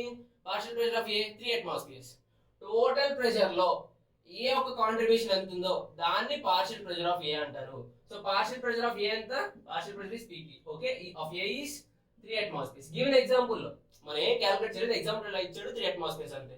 ఇప్పుడు partial pressure of B అంటే in the total pressure the contribution of B is known as partial pressure of B. Total pressure లో B యొక్క కాంట్రిబ్యూషన్ ఎంత ఇచ్చాడు? 2 atmospheres. So partial pressure of B అంటే 2 atmospheres. ఓకే, అర్థమైందా? టోటల్ ప్రెషర్ కి partial pressure difference అర్థమైందా? ఏం లేదు, చాలా సింపుల్. గ్యాస్ మాలిక్యూల్స్ మొత్తాన్ని కంబైన్డ్ గా కలిపి కౌంట్ చేస్తే టోటల్ ప్రెషర్. ఒక్కొక్క టైప్ ఆఫ్ గ్యాస్ మాలిక్యూల్స్ కి సపరేట్ గా మెజర్ చేస్తే పార్షియల్ ప్రెషర్. ఇప్పుడు పార్షియల్ ప్రెషర్ ఆఫ్ డి అంటే మొత్తం ప్రెషర్ లో డి యొక్క కాంట్రిబ్యూషన్ ఎంత ఎంత అవుతుంది? ఇక్కడ ఎంత ఇచ్చాడు? Partial pressure of D is 2 atmospheres. Right? Are the definitions clear? So total pressure and partial pressure discuss చేసాం కదా. సో నెక్స్ట్ వచ్చే టర్మ్ ఏంటంటే mole fraction. So next term is mole fraction. ఈ కాన్సెప్ట్ లో కొంచెం కెమిస్ట్రీ ఇన్వాల్వ్ అవుతుంది, దాన్ని అదొక్కటి బాగా గుర్తుంచుకొని చాలు. సో మోల్ ఫ్రాక్షన్ అంటే సపోజ్ నేను ఒక కంటైనర్ లో 3 గ్యాసెస్ తీసుకున్నాను, ఏబిసి అని 3 గ్యాసెస్ తీసుకున్నాను. చాలా సింపుల్ ఉంటుందమ్మా. ఏబిసి అని 3 గ్యాసెస్ తీసుకున్నాను. ఓకే, ఏ వచ్చేసి 2 మోల్స్, బి వచ్చేసి ఒక 3 మోల్స్, సి వచ్చేసి ఒక 2 మోల్స్ తీసుకున్నాను అనుకుంది. సో ఏ వచ్చేసి 2 మోల్స్, బి వచ్చేసి 3 మోల్స్ అండ్ సి వచ్చేసి 2 మోల్స్ తీసుకున్నాను. ఈ మోల్స్ అనేవి కౌంటింగ్ నెంబర్ అమ్మా. మీకు తెలియకపోతే మనం మోల్ కాన్సెప్ట్ ఆల్రెడీ అప్లోడ్ చేసాం వీడియోలో, అది ఒకసారి చూసి ఇక్కడికి వచ్చేయండి. ఓకే, సో ఒక కంటైనర్ లో 3 గ్యాసెస్ ఉన్నాయి, 3 గ్యాస్ కూడా 2 మోల్స్ 3 మోల్స్ 2 మోల్స్ ఇలా కౌంట్ లో ఉన్నాయి. ఇప్పుడు ఏంటంటే మనకి మోల్ ఫ్రాక్షన్ ఆఫ్ ఏ అంటాడు. మోల్ ఫ్రాక్షన్ ఆఫ్ ఏ అంటే టోటల్ ఉన్న మోల్స్ లో ఏ మోల్స్ ఎన్ని ఉన్నాయి. So the ratio of number of A moles to the total number of moles. So mole fraction అంటే ఏంటి? It is the ratio of number of A to the total moles. So number of A moles ఎన్ని ఉన్నాయి అక్కడ? 2 moles. So 2 by total number of moles ఎన్ని? 2 3 2 ఎంత అవుతుంది? 7. So the mole fraction of A అంటే 2/7. Okay, mole fraction of B ఏమవుతున్నప్పుడు? Mole fraction of B ఏమవుతుంది చూడండి. మోల్ ఫ్రాక్షన్ ఆఫ్ బి అంటే number of moles of B by total number of moles. Number of moles of B ఎన్ని ఉన్నాయి? 3 moles given. Total number of moles ఎంత? 7. So 3/7. So అలాగే mole fraction is represented by x అమ్మ. Okay, mole fraction of C అని అడుగుతాడు. Mole fraction of C ఎంత అవుతుంది? 2 by total ఎంత? 7. సో 2/7. చూడండి, ఇక్కడ ఫ్రాక్షన్ కాబట్టి ఇది యూనిట్స్ ఏ ఉండవు, ఎందుకంటే పైన నెంబర్ కింద నెంబర్ కదా, యూనిట్స్ ఏ ఉండవు, జస్ట్ అది రేషియో మాత్రమే. ఇప్పుడు ఇవన్నీ యాడ్ చేస్తే కనుక మనకి ఈక్వల్ టు 1 అవుతుంది. చూడండి, so mole fraction of A plus mole fraction of B plus mole fraction of C ఎంత అవుతుంది చూడండి? 2/7 ప్లస్ 3/7 ప్లస్ 2/7 ఎంత? 7/7 అంటే that equals to 1. So sum of mole fractions of every gas present inside a container is 1. మనం గుర్తుంచుకోవాల్సింది రెండే. Mole fraction formula ఏంటి, total ఎంత అవుతుంది? మోల్ ఫ్రాక్షన్ అంటే it is the ratio of desired gas to the total number of gas moles. అదే sum of mole fraction of every gas is equals to 1. So ఇప్పుడు mole fraction కి, partial pressure కి, total pressure కి relation ఏంటో చూద్దాం. So the relation between the total pressure, partial pressure and mole fraction is given by Dalton. ఈ scientist ఏం చెప్పాడంటే మనం ఇప్పుడు చెప్పుకున్న 3 టర్మ్స్ మధ్య రిలేషన్ ఎక్స్ప్లెయిన్ చేశాడు అనమాట. అందుకని the law of givenness is name అనమాట. ఏంటి? Dalton's law of partial pressure. ఇప్పుడు ఇక్కడ ఒక ఫార్ములా ఉంటుంది, చాలా చిన్న ఫార్ములా గుర్తుంచుకొని ట్రై చేయండి. Partial pressure equals to total pressure into mole fraction. ఏంటి? Partial pressure equals to total pressure into mole fraction. ఈ ఒక్క ఫార్ములా గుర్తుంచుకోండి, ఎలాగో చెప్తాను చూడండి. ఇప్పుడు సేమ్ ఇందాక తీసుకున్న ఎగ్జాంపుల్ తీసుకున్నాం. ఓకే, కంటైనర్ లోపల ఏ బి సి అనే 3 గ్యాస్ మాలిక్యూల్స్ ఉన్నాయి. ఓకే, 3 గ్యాస్ మాలిక్యూల్స్ ఉన్నాయి. ఇది 2 మోల్స్, ఇది 4 మోల్స్, ఇది ఒక 2 మోల్స్ అనుకుంటున్నాం. Okay, 2 moles 4 moles and 2 moles అనుకుంటున్నాం. ఇది గివెన్ ఎగ్జాంపుల్. మనకి ఇన్సైడ్ ది కంటైనర్ ఒక 10 atmospheres ప్రెషర్ ఉంది అన్నాడు. So total pressure is given as 10 atmospheres. The number of moles of each gas is 2, 4 and 2. ఇప్పుడు మన క్వశ్చన్ అడుగుతాడండి దీని మీద పార్షియల్ ప్రెషర్ ఆఫ్ ఏ అని అడుగుతాడు. ఏంటి? Partial pressure of A. Partial pressure of A ఎలా? పార్షియల్ ప్రెషర్ ఫార్ములా ఏంటి? Total pressure into mole fraction. So partial pressure of A కావాలంటే మనకి టోటల్ ప్రెషర్ ఎంత? Total pressure is given as 10 atmospheres into mole fraction of A కదా. So mole fraction of A ఎంత అవుతుంది? ఇక్కడ చూడండి, mole fraction అంటే ఏంటి? Required gas moles by total number of moles. Required gas moles ఎన్ని? 2 by total number of moles ఎన్ని? 2 + 4 + 2 ఎంత అవుతుంది? 2/8. So 10 into 2/8. So 10 into 1/4. So 10 into 1/4 ఎంత అవుతుంది? 2.5 atmospheres. సో ఈ టోటల్ 10 atmospheres లో ఏ ఒక కాంట్రిబ్యూషన్ ఎంత? 2.5 atmospheres. ఎలా క్యాలిక్యులేట్ చేయాలి అర్థమైందా? Partial pressure equal to total pressure into mole fraction. Next partial pressure of B అని అడుగుతాడు. Same partial pressure of B అంటే total pressure into mole fraction. Total pressure ఎంత? 10 into mole fraction of B ఎంత అవుతుంది? Mole fraction of B required gas moles by total number of moles. Required moles ఏంది? 4/8. So 4/8 అంటే 1/2 కదా, simply 1/2 రాసేస్తాం. So that gives us 5 atmospheres. So partial pressure of B అంటే ఈ 10 atmospheres లో B యొక్క కాంట్రిబ్యూషన్ ఎంత? 5 atmospheres. నెక్స్ట్ అలాగే ఫైనల్ చూడండి, పార్షియల్ ప్రెషర్ ఆఫ్ సి ఏమవుతుంది చూడండి. Partial pressure of C, partial pressure of C ఏంటి? Same total pressure into mole fraction. Total pressure ఎంత? 10 atmospheres given. 10 atmospheres given. Mole fraction of C is required by total. Required ఎంత? 2/total ఎంత? 8. So 2/8 అంటే 1/4. So it also 2.5 atmospheres. So partial pressure of C is also 2.5 atmospheres. ఇక్కడ కనుక మీరు చూసి మొత్తాన్ని count చేస్తే టోటల్ ప్రెషర్ వస్తుంది 2.5 plus 5 plus 2.5 gives 10. So each gas contribution అంటే పార్షియల్ ప్రెషర్ కనుక్కోవడానికి ఫార్ములా ఇది. ఇక్కడ మనం ఒకటి బాగా అబ్జర్వ్ చేయాలి, ఏంటి? దేనికైతే నెంబర్ ఆఫ్ గ్యాస్ మోల్స్ ఎక్కువ ఉన్నాయో 242, దేనికైతే నెంబర్ ఆఫ్ గ్యాస్ మోల్స్ ఎక్కువ ఉన్నాయో దాని వల్ల ప్రెషర్ కాంట్రిబ్యూషన్ ఎక్కువ ఉంటుంది. చూడండి ఇక్కడ 2.5, 5 and 2.5. దేని కాంట్రిబ్యూషన్ ఎక్కువ? బి. ఎందుకని? B has more number of moles. So partial pressure is directly proportional to mole fraction. దేనికైతే మోర్ నెంబర్ ఆఫ్ మోల్స్ ఉంటాయి మిక్సర్ లో దాని వల్ల మాత్రమే ఎక్కువ కాంట్రిబ్యూషన్ ఉంటుంది. ఇప్పుడు ఇంకో ఎగ్జాంపుల్ ఇస్తాను చూడండి. ఇప్పుడు సేమ్ ఏబిసి అనే ఒక మిక్సర్ ఉంది, ఏబిసి అనే మిక్సర్ ఉంది. ఇది 1 మోల్, ఇది 5 మోల్స్, ఇది 3 మోల్స్ అన్నాడు. 1 mole, 5 moles and 3 moles. Total pressure 20 atmospheres అయితే, total pressure 20 atmospheres అయితే which gas will have a higher contribution in partial pressure? So which ఈ 20 atmospheres లో దేని వల్ల ప్రెషర్ కాంట్రిబ్యూషన్ ఎక్కువ ఉందని అడుగుతాడు. క్యాలిక్యులేట్ చేయకుండా చెప్పాలి. ఎలా చెప్పాలి? which gas has more number of moles, that gas will have higher contribution in total pressure. దేనికైతే ఎక్కువ నెంబర్ ఆఫ్ మోల్స్ ఉన్నాయో దానికి ఎక్కువ కాంట్రిబ్యూషన్ ఉంటుంది. లేకపోతే ఒకసారి చూడండి, సాల్వ్ చేద్దాం. దీని చూడండి, పార్షియల్ ప్రెషర్ ఆఫ్ ఏమవుతుంది చెప్పండి? Total pressure into mole fraction ఎంత? 1/9 ఏనా? Required by total 1/9. సో 1/9 20/9 అనుకోండి దీన్ని. ఓకే, నెక్స్ట్ బి ఏమవుతుంది? B 20 into 5/9. 20 into 5/9. 20 into 5/9. Next C ఏమవుతుంది? 20 ఇంటూ 3/9. 20 ఇంటూ 3/9. ఇప్పుడు ఇవి సింప్లిఫై చేస్తే which one will get a higher value? దేనికి హయ్యర్ వాల్యూ వస్తుంది? దీనికే కదా, రైట్? ఇక్కడ 20/9 అంటే 3 పాయింట్ సంథింగ్ వస్తుంది. 2 పాయింట్ సంథింగ్ వస్తుంది. ఇక్కడ 3 times cancel, 3 6 are 18, 3 point something. ఇక్కడ చూడండి 100/9 అంటే 9 టైమ్స్ వస్తుంది. 9 9s are 81 కదా, 9 10s are 90 అంటే 10 టైమ్స్ వస్తుంది ఇక్కడ. సో దేనికైతే ఎక్కువ నెంబర్ ఆఫ్ మోల్స్ ఉన్నాయో దానికే టోటల్ ప్రెషర్ లో ఎక్కువ కాంట్రిబ్యూషన్ ఉంది. సో ఇది స్టేట్ చేసిన సైంటిస్ట్ పేరు డాల్టన్ అన్నమాట. Hence it gets the name of Dalton's law of partial pressure. So we have been discussing the topic heat and thermodynamics. ఈ హీట్ అండ్ థర్మోడైనమిక్స్ లో gas laws లో Boyle's law, Charles law, Dalton's law of partial pressure ఆ sub topics చూసాం. ఇప్పుడు like heat into the lesson వెళ్దాం. Heat and thermodynamics parts wise గా discuss చేద్దాం ఒకసారి. సో ఫస్ట్ వచ్చేసి heat. So how do you define heat? It is a form of energy.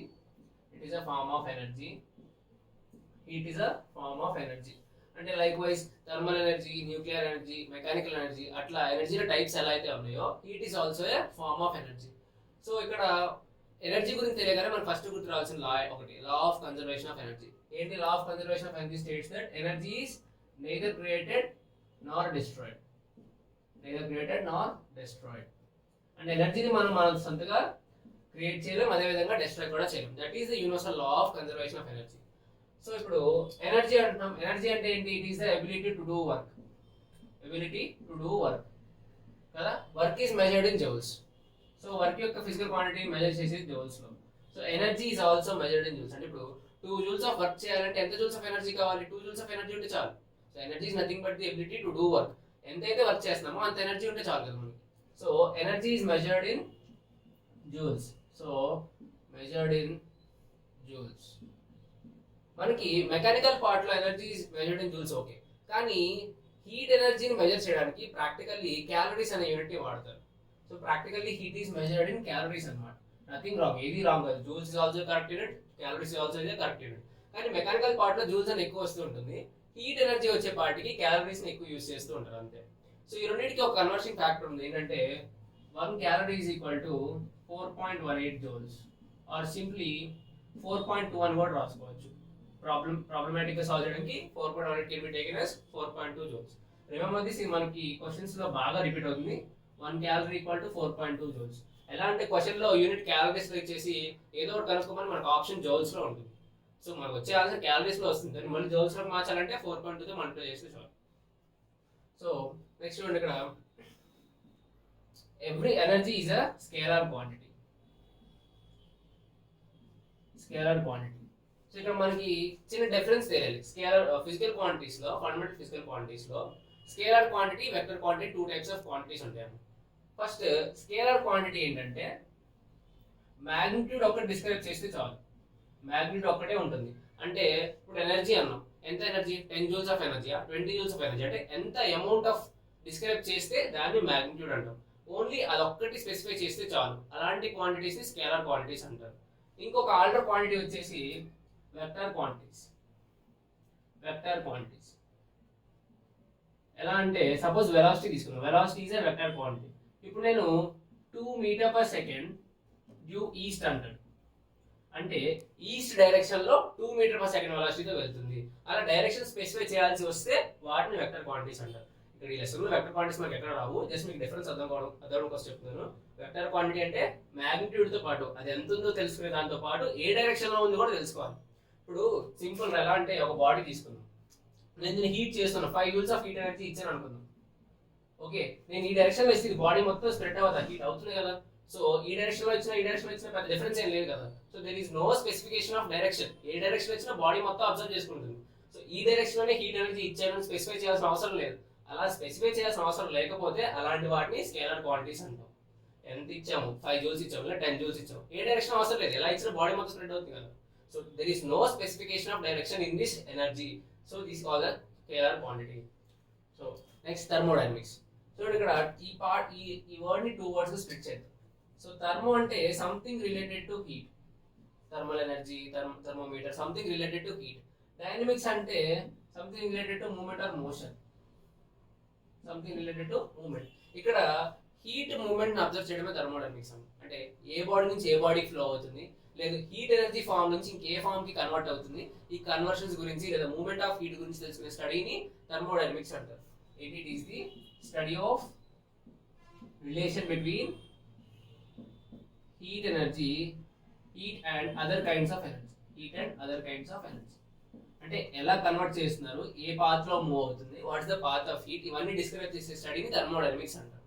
So ఈ thermodynamics లో మనకి చిన్న చిన్న డెఫినేషన్స్ వస్తాయి, ఆ డెఫినేషన్ ఒకసారి చూద్దాం, తర్వాత మిస్కాన్సెప్ట్స్ ఉండకుండా ఉంటాయి వాటి వల్ల. సో ఇక్కడ ఫస్ట్ యూనివర్స్ అంటారు. యూనివర్స్ అంటే అబ్జర్వ్ యూనివర్స్, మనం హోల్ యూనివర్స్. ఇందులో సిస్టమ్ అండ్ సరౌండింగ్స్ అని ఉంటాయి, system and surroundings. So whole universe part, నువ్వు ఏదైతే బాడీని అబ్జర్వ్ చేస్తున్నావో, అంటే లైక్ ఏ బాడీలో ఉన్న హీట్ గురించి స్టడీ చేయాలనుకుంటున్నావో ఆ బాడీని సిస్టమ్ అని సంబోధిస్తారు. So system is nothing but the body which is in observation. Suppose నేను ఒక రూమ్ లో ఒక ఫ్లాస్క్ పెట్టాను అనుకున్నాను, ఆ ఫ్లాస్క్ లో హీట్ మూవ్మెంట్ ఎలా ఉందో తెలుసుకోవాలని నేను స్టడీ చేయాలనుకున్నాను. So that flask becomes the system of my experiment. So system అంటే the body which is in observation for study. System అంటే అబ్జర్వేషన్ లో ఉన్న బాడీని సిస్టమ్ అంటాం. ఓకే, సరౌండింగ్స్ అంటే అపార్ట్ ఫ్రమ్ ద సిస్టమ్, ఆ సిస్టమ్ కాకుండా చుట్టూ ఇంకేమున్నా nothing but everything is the surrounding. So except system, except system every other thing comes under surroundings. ఇప్పుడు యూనివర్స్ అంటే నువ్వు అబ్జర్వ్ చేసిన సిస్టమ్ ప్లస్ సరౌండింగ్స్ మొత్తమే కదా యూనివర్స్. చాలా సింపుల్ గా ఉంటుంది. సిస్టమ్ అంటే the part which is in observation. ఏ దేనిలో అయితే హీట్ గురించి స్టడీ చేయాలనుకుంటున్నావో ఆ బాడీని సిస్టమ్ అని డిస్క్రైబ్ చేస్తాం. సరౌండింగ్స్ అంటే except the system everything comes under surroundings. అయితే ఇక్కడ ఈ సిస్టమ్ కి సరౌండింగ్స్ కి మధ్యలో వాల్ ఉంటుంది. అది ఇమాజినరీ వాల్ అవ్వచ్చు, రియల్ వాల్ అవ్వచ్చు. ఇప్పుడు నేను రూమ్ లో ఫ్లాస్క్ అన్నాను, ఇదే కదా వాల్. ఇప్పుడు this is wall, the boundary, the surface of the bottle, the surface of the flask is now nothing but the wall. ఆ వాల్ అక్కడ real wall.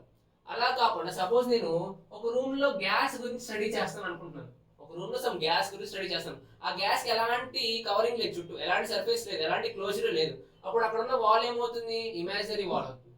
The wall can be real or imaginary. Physical objects కనుక మనం consider చేస్తే అది real wall అవుతుంది. ఇది కూడా physical object, అలానే కాదు.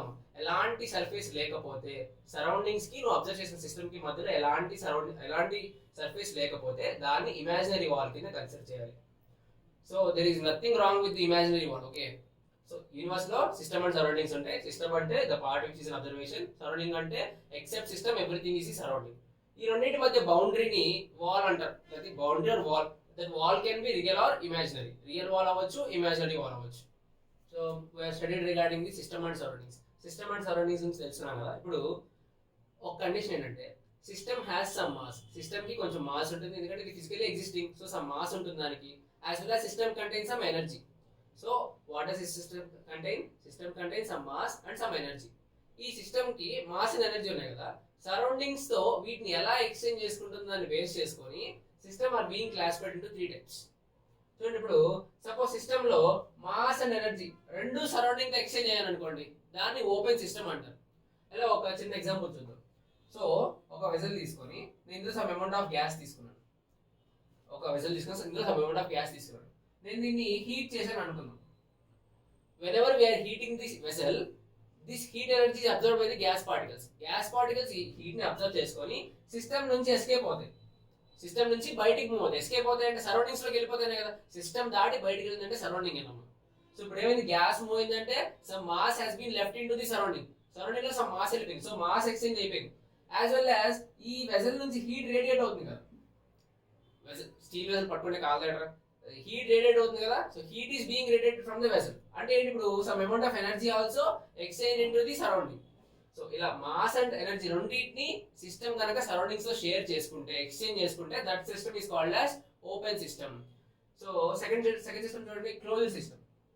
ఈ క్లోజ్డ్ సిస్టమ్ ఏంటంటే మాస్ ఎక్స్చేంజ్ అవ్వదు, ఓన్లీ ఎనర్జీ మాత్రమే ఎక్స్చేంజ్ అవుతుంది. మాస్ ఎక్స్చేంజ్ అవ్వకుండా ఓన్లీ ఎనర్జీ ఎక్స్చేంజ్ అయితే that kind of system is called as closed system.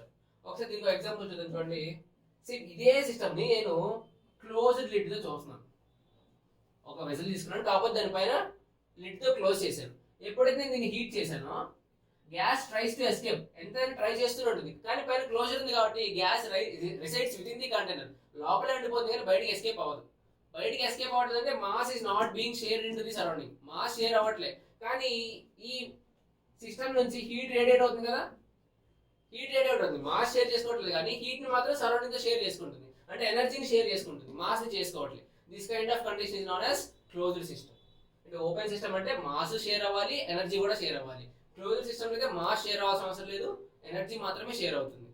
Isolated system అంటే రెండు షేర్ చేసుకుంటుంది. సిస్టమ్ నుంచి మాస్ కానీ ఎనర్జీ కానీ ఏది ఎస్కేప్ అవ్వదు సరౌండింగ్ లోకి. అలాంటి వాటిని ఐసోలేటెడ్ సిస్టమ్ అంటారు. దీనికి ఫ్లాస్క్ ఉంటాయి, థర్మల్ ఫ్లాస్క్ ఉంటాయి కదా, డెవార్స్ ఫ్లాస్క్ అంటారు. డెవార్స్ ఫ్లాస్క్ పర్ఫెక్ట్ ఎగ్జాంపుల్ అనలేము. అప్ టు సమ్ ఎక్స్టెంట్, ఒక 8 hours 6 hours అంటారు కదా, up to some extent they act as isolated system. అంటే ఆ సిస్టమ్ లో నువ్వు హాట్ వాటర్ కోల్డ్ వాటర్ పోసావంటే ఆ వాటర్ ఎస్కేప్ అవ్వదు బయటికి, ఎందుకంటే క్లోజ్ చేసింది కాబట్టి. వాటర్ ఎస్కేప్ అవ్వట్లేదంటే మాస్ ఎక్స్చేంజ్ అవ్వట్లేదు. ఫర్ సర్టన్ టైం దానిలో ఎంత కోల్డ్ అయితే ఉంటుందో అంతే కోల్డ్ మెయింటైన్ చేస్తుంది కదా. లేదు టీ పోసా ఎంత హాట్ ఉంటే అంతే హాట్ మెయింటైన్ చేస్తుంది కదా. So that energy is being maintained by this bottle. Energy share చేసుకోవట్లే, మాస్ షేర్ చేసుకోవట్లే. అలాంటప్పుడు దాన్ని ఐసోలేటెడ్ సిస్టమ్ అంటారు. Let's get into the laws of thermodynamics. First law గురించి డిస్కస్ చేద్దాం. ఫస్ట్ లా ఆఫ్ థర్మోడైనమిక్స్ ఏంటంటే it is the direct derivative of law of conservation of energy. Law of conservation of energy. Law of conservation of energy direct application అనమాట. Law of conservation of energy statements ఏంటి? Energy neither be created or nor be destroyed. Create చేయలేము, destroy చేయలేము, కానీ ఒక form of ఎనర్జీని ఇంకో form కి convert చేయొచ్చు. ఏంటి statement of law of conservation of energy ఏంటి? Energy is neither be created or not be destroyed, but it can be converted from one form to another form. దీని law of conservation of application first law of thermodynamics అమ్మ. మనకి theory బిట్లో direct అడగచ్చు. First law of thermodynamics is based on law of conservation of energy. చాలా simple. చూడండి, ఇప్పుడు దీని statement చూద్దాం. చూడండి, మనకి different authors different levels of English లో చెప్తారమ్మా. నేను చాలా సింపుల్ చెప్తాను వినండి. ఏంటి? Energy given to the system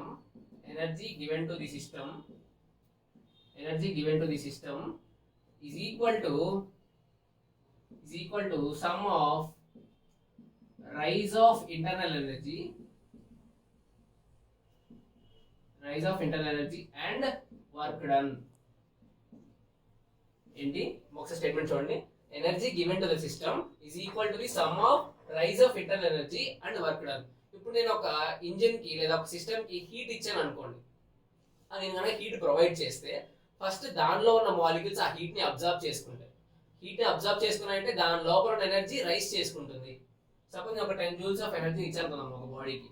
okay, first దానిలో ఉన్న మాలిక్యూల్స్ ఎంతో కొంత హీట్ ని అబ్జర్వ్ చేసుకొని వాటి యొక్క ఇంటర్నల్ ఎనర్జీని రైజ్ చేసుకుంటాయి. ఆ ఇంటర్నల్ ఎనర్జీ రైజ్ అయిన తర్వాత those molecules are tend to do some work, కొంచెం వర్క్ చేస్తాయి ఆ తర్వాత.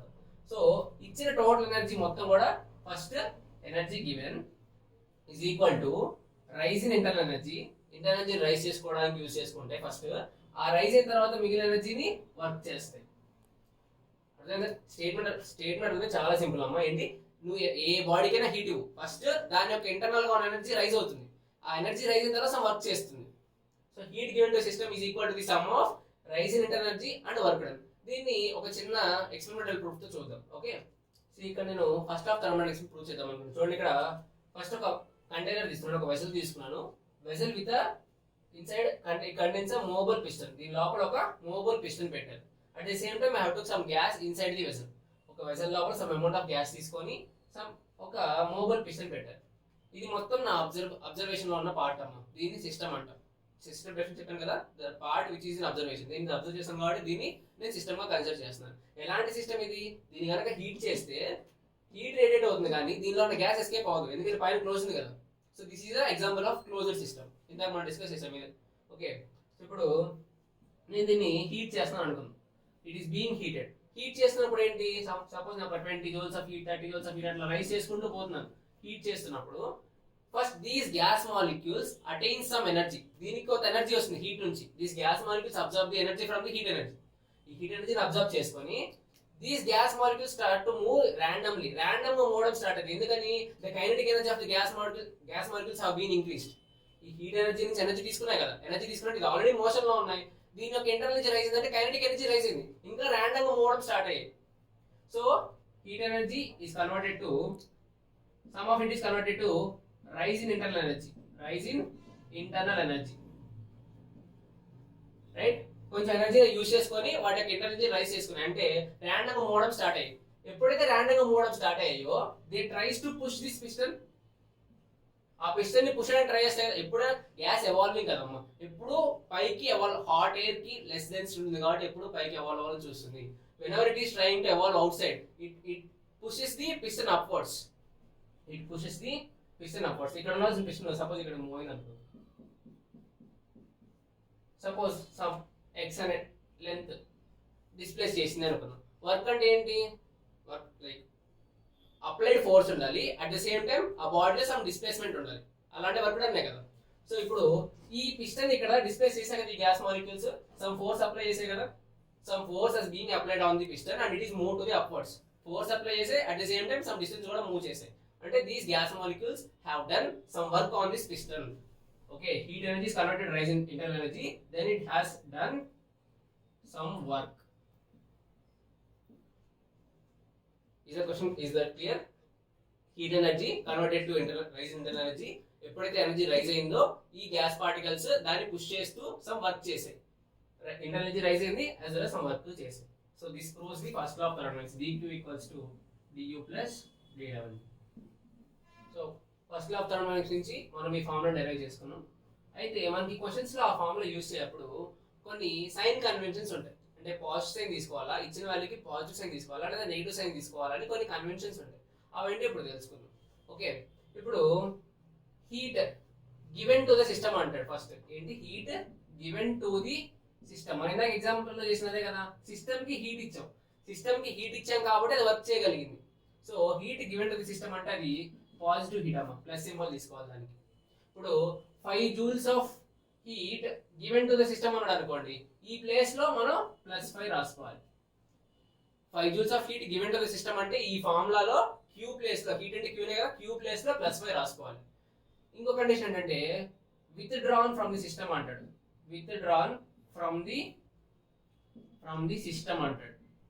అలాంటి కేసులో -q, ఇచ్చిన హీట్ వాల్యూకి నెగిటివ్ సైన్ తీసుకోవాలి. ఇప్పుడు 10 joules of heat being liberated from the system. System నుంచి 10 joules ఆఫ్ హీట్ లిబరేట్ అయింది అంటాడు. అంటే సిస్టమ్ నుంచి 10 joules ఆఫ్ ఎనర్జీ లూజ్ అయింది. ఎప్పుడైతే ఎనర్జీ లూజ్ అయిందో, హీట్ ఎనర్జీ ఎప్పుడైతే సిస్టమ్ లూజ్ అయిందో దాన్ని నెగిటివ్ సైన్ లో తీసుకోవాలన్నమాట. That is considered as -10. Q place లో -10 తీసుకోవాలి. So this is regarding dq.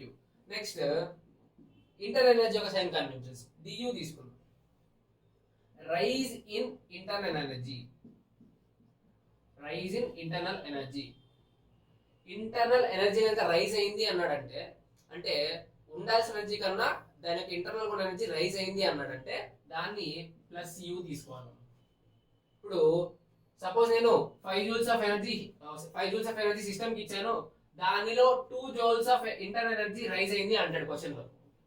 5 joules of energy system కి ఇచ్చాను, దానిలో 2 joules ఏమో దాని యొక్క ఇంటర్నల్ ఎనర్జీని రైజ్ చేసుకోవడానికి యూజ్ చేసింది అంటాడు. అప్పుడు మనం అక్కడ +2 తీసుకోవాలా -2 తీసుకోవాలా? రైజ్ అయింది కాబట్టి +2 కాబట్టి +2 తీసుకోవాలి. So +2. Okay. Next fall in internal energy, fall in internal energy. ఈ కేసులో -u తీసుకోవాలి. అంటే ఇప్పుడు సిస్టమ్ నుంచి ఇంటర్నల్ ఎనర్జీ డ్రాప్ అయింది. So whenever it is dropped, whenever there is a dropping in internal energy, the sign convention should be taken as negative.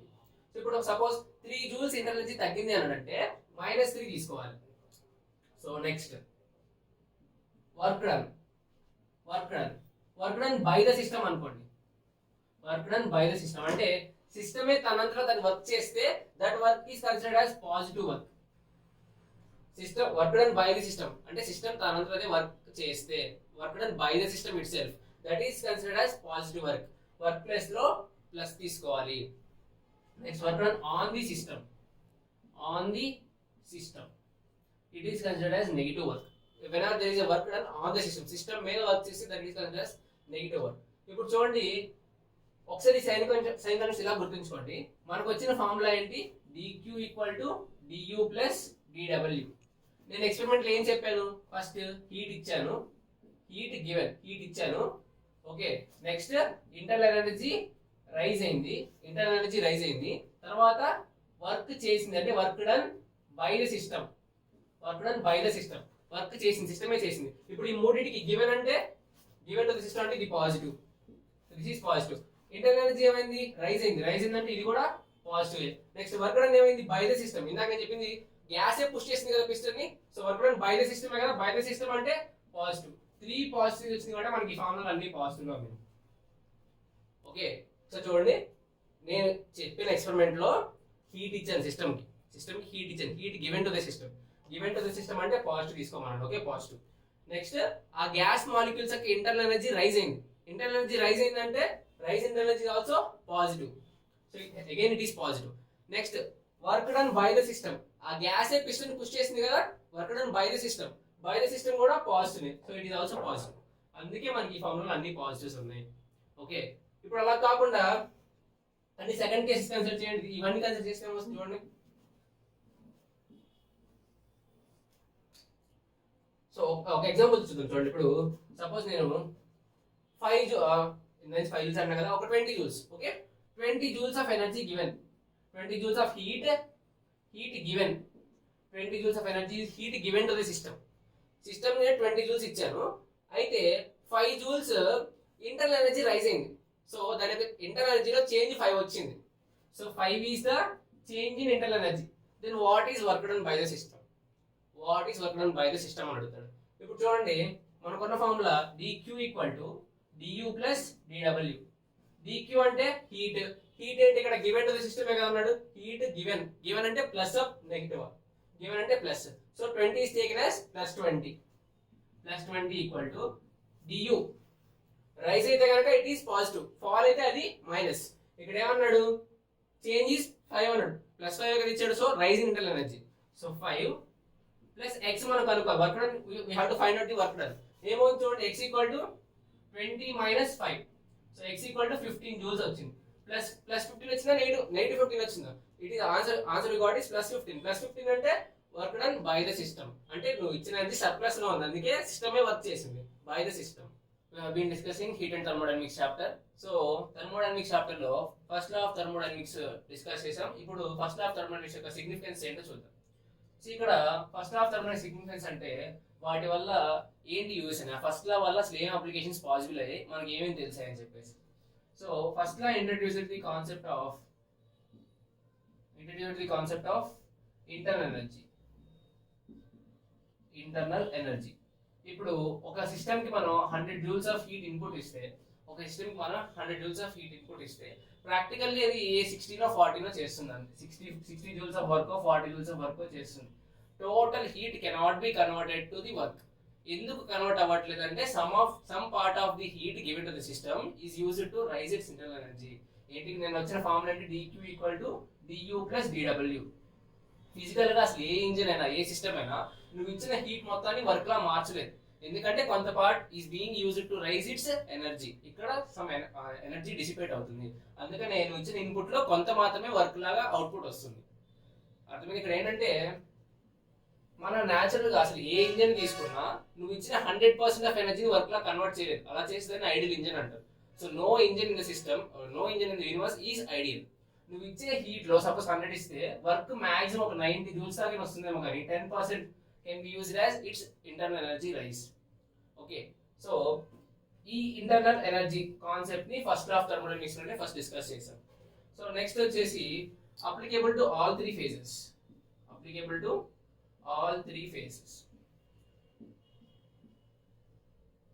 అంటే solids, liquids and gases, ఈ 3 phases of matter కూడా ఈ all 3 phases ఈ లా ని ఖచ్చితంగా follow అవుతాయి. ఎందుకంటే as the first లా మనం డిస్కస్ చేసాం కదా, ఏంటి it is the direct derivation of law of conservation of energy. Energy అనేది ఏ స్టేట్ లో అయినా కన్జర్వ్ అవుతూనే ఉంటుంది, that is a universal law. So applicable to all 3 phases of matter, and it is also applicable to any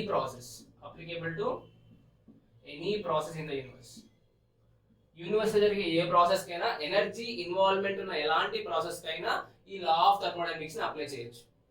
ఎలా physical engines కానివ్వండి, లేదా human energies కానివ్వండి, ఏదైనా ఇండస్ట్రియల్ ఎనర్జీస్ కానివ్వండి, ఏదైనా ప్రతి ప్రాసెస్ లో first law of thermodynamics is definitely applicable. So all these 3 are the significance of first law. So next limitations చూద్దాం. చూడండి, లిమిటేషన్స్ వచ్చేసి its fail to explain the heat flow direction.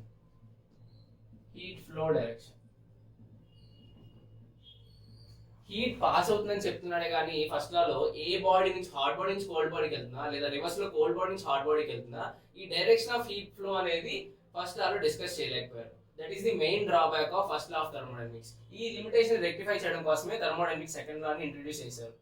So second law statements మనకి further గా వస్తాయి. First main limitation of first law ఏంటంటే it fail to explain the heat flow direction. So next ఇక్కడ ఇంకోటి ఏం చెప్తాడంటే ఫస్ట్ లో అగైన్ ఆ ఫార్ములా చూడండి, dq = du + dw. అంటే ఏదైనా ఒక సిస్టమ్ తో వర్క్ చేయించాలి అంటే పక్కా హీట్ ఇన్పుట్ ఇవ్వాలి అంటాడు ఈ ఈక్వేషన్ ప్రకారం. For any system to do some work there should be definitely input of heat. కానీ ఫిజికల్ గా ఎనర్జీ ఇన్పుట్ లేకుండా కూడా కొన్ని సిస్టమ్స్ వర్క్ చేస్తాయి. ఎలా అంటే సపోజ్ ఎనర్జీ ఇన్పుట్ ని 0 తీసుకున్నాం అనుకోండి, సో dw బికమ్స్ -du. అంటే సిస్టమ్ యొక్క ఇంటర్నల్ ఎనర్జీని యూజ్ చేసుకొని, అంటే దాని లోపల ఎనర్జీని యూజ్ చేసుకొని సమ్ వర్క్ చేయొచ్చు. సో ఈ -du అనేది దాని లోపల ఎనర్జీ వర్క్ లా కన్వర్ట్ అయిపోతే ఎనర్జీ తగ్గిపోతుంది కదా. So this -du denotes the decrease in internal energy as it is converted to work. చూడండి ఇక్కడ మళ్ళీ ఏం చెప్తాడంటే ఫస్ట్ లాలో ఏదైనా సిస్టమ్ సమ్ వర్క్ చేయాలి అంటే సమ్ ఇన్పుట్ ఆఫ్ హీట్ ఉండాలి అంటే డెఫినెట్ గా. కానీ నేను ఇన్పుట్ ఆఫ్ హీట్ ని 0 తీసుకున్నాను. ఇన్పుట్ ఆఫ్ హీట్ ని 0 తీసుకుంటే దాని ఇంటర్నల్ ఎనర్జీని యూజ్ చేసుకొని సమ్ వర్క్ చేయొచ్చు కదా. So that is also possible. So ఇక్కడ ఈ 2 అనేవి main limitations of first law of thermodynamics అన్నమాట.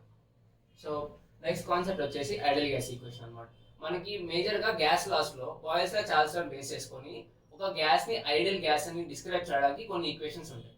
అసలు ఫస్ట్ ఐడియల్ గ్యాస్ అంటే the gas which is non reacting, అది రియాక్ట్ అవ్వకూడదు. వేరే ఏ ఇతర మిక్చర్ ఆఫ్ గ్యాసెస్ తో కూడా రియాక్ట్ అవ్వకుండా, అంటే దాని ఇండివిడ్యువాలిటీని లూజ్ చేసుకోకుండా ఒక మిక్చర్ లో అలా మెయింటైన్ చేయగలగాలి. That gas is said to be an ideal gas. So ఇప్పుడు చూడండి, మనం బాయిల్స్ లో డిస్కస్ చేసాం. ఏంటి బాయిల్స్ మెయిన్ స్టేట్మెంట్ ఏంటి?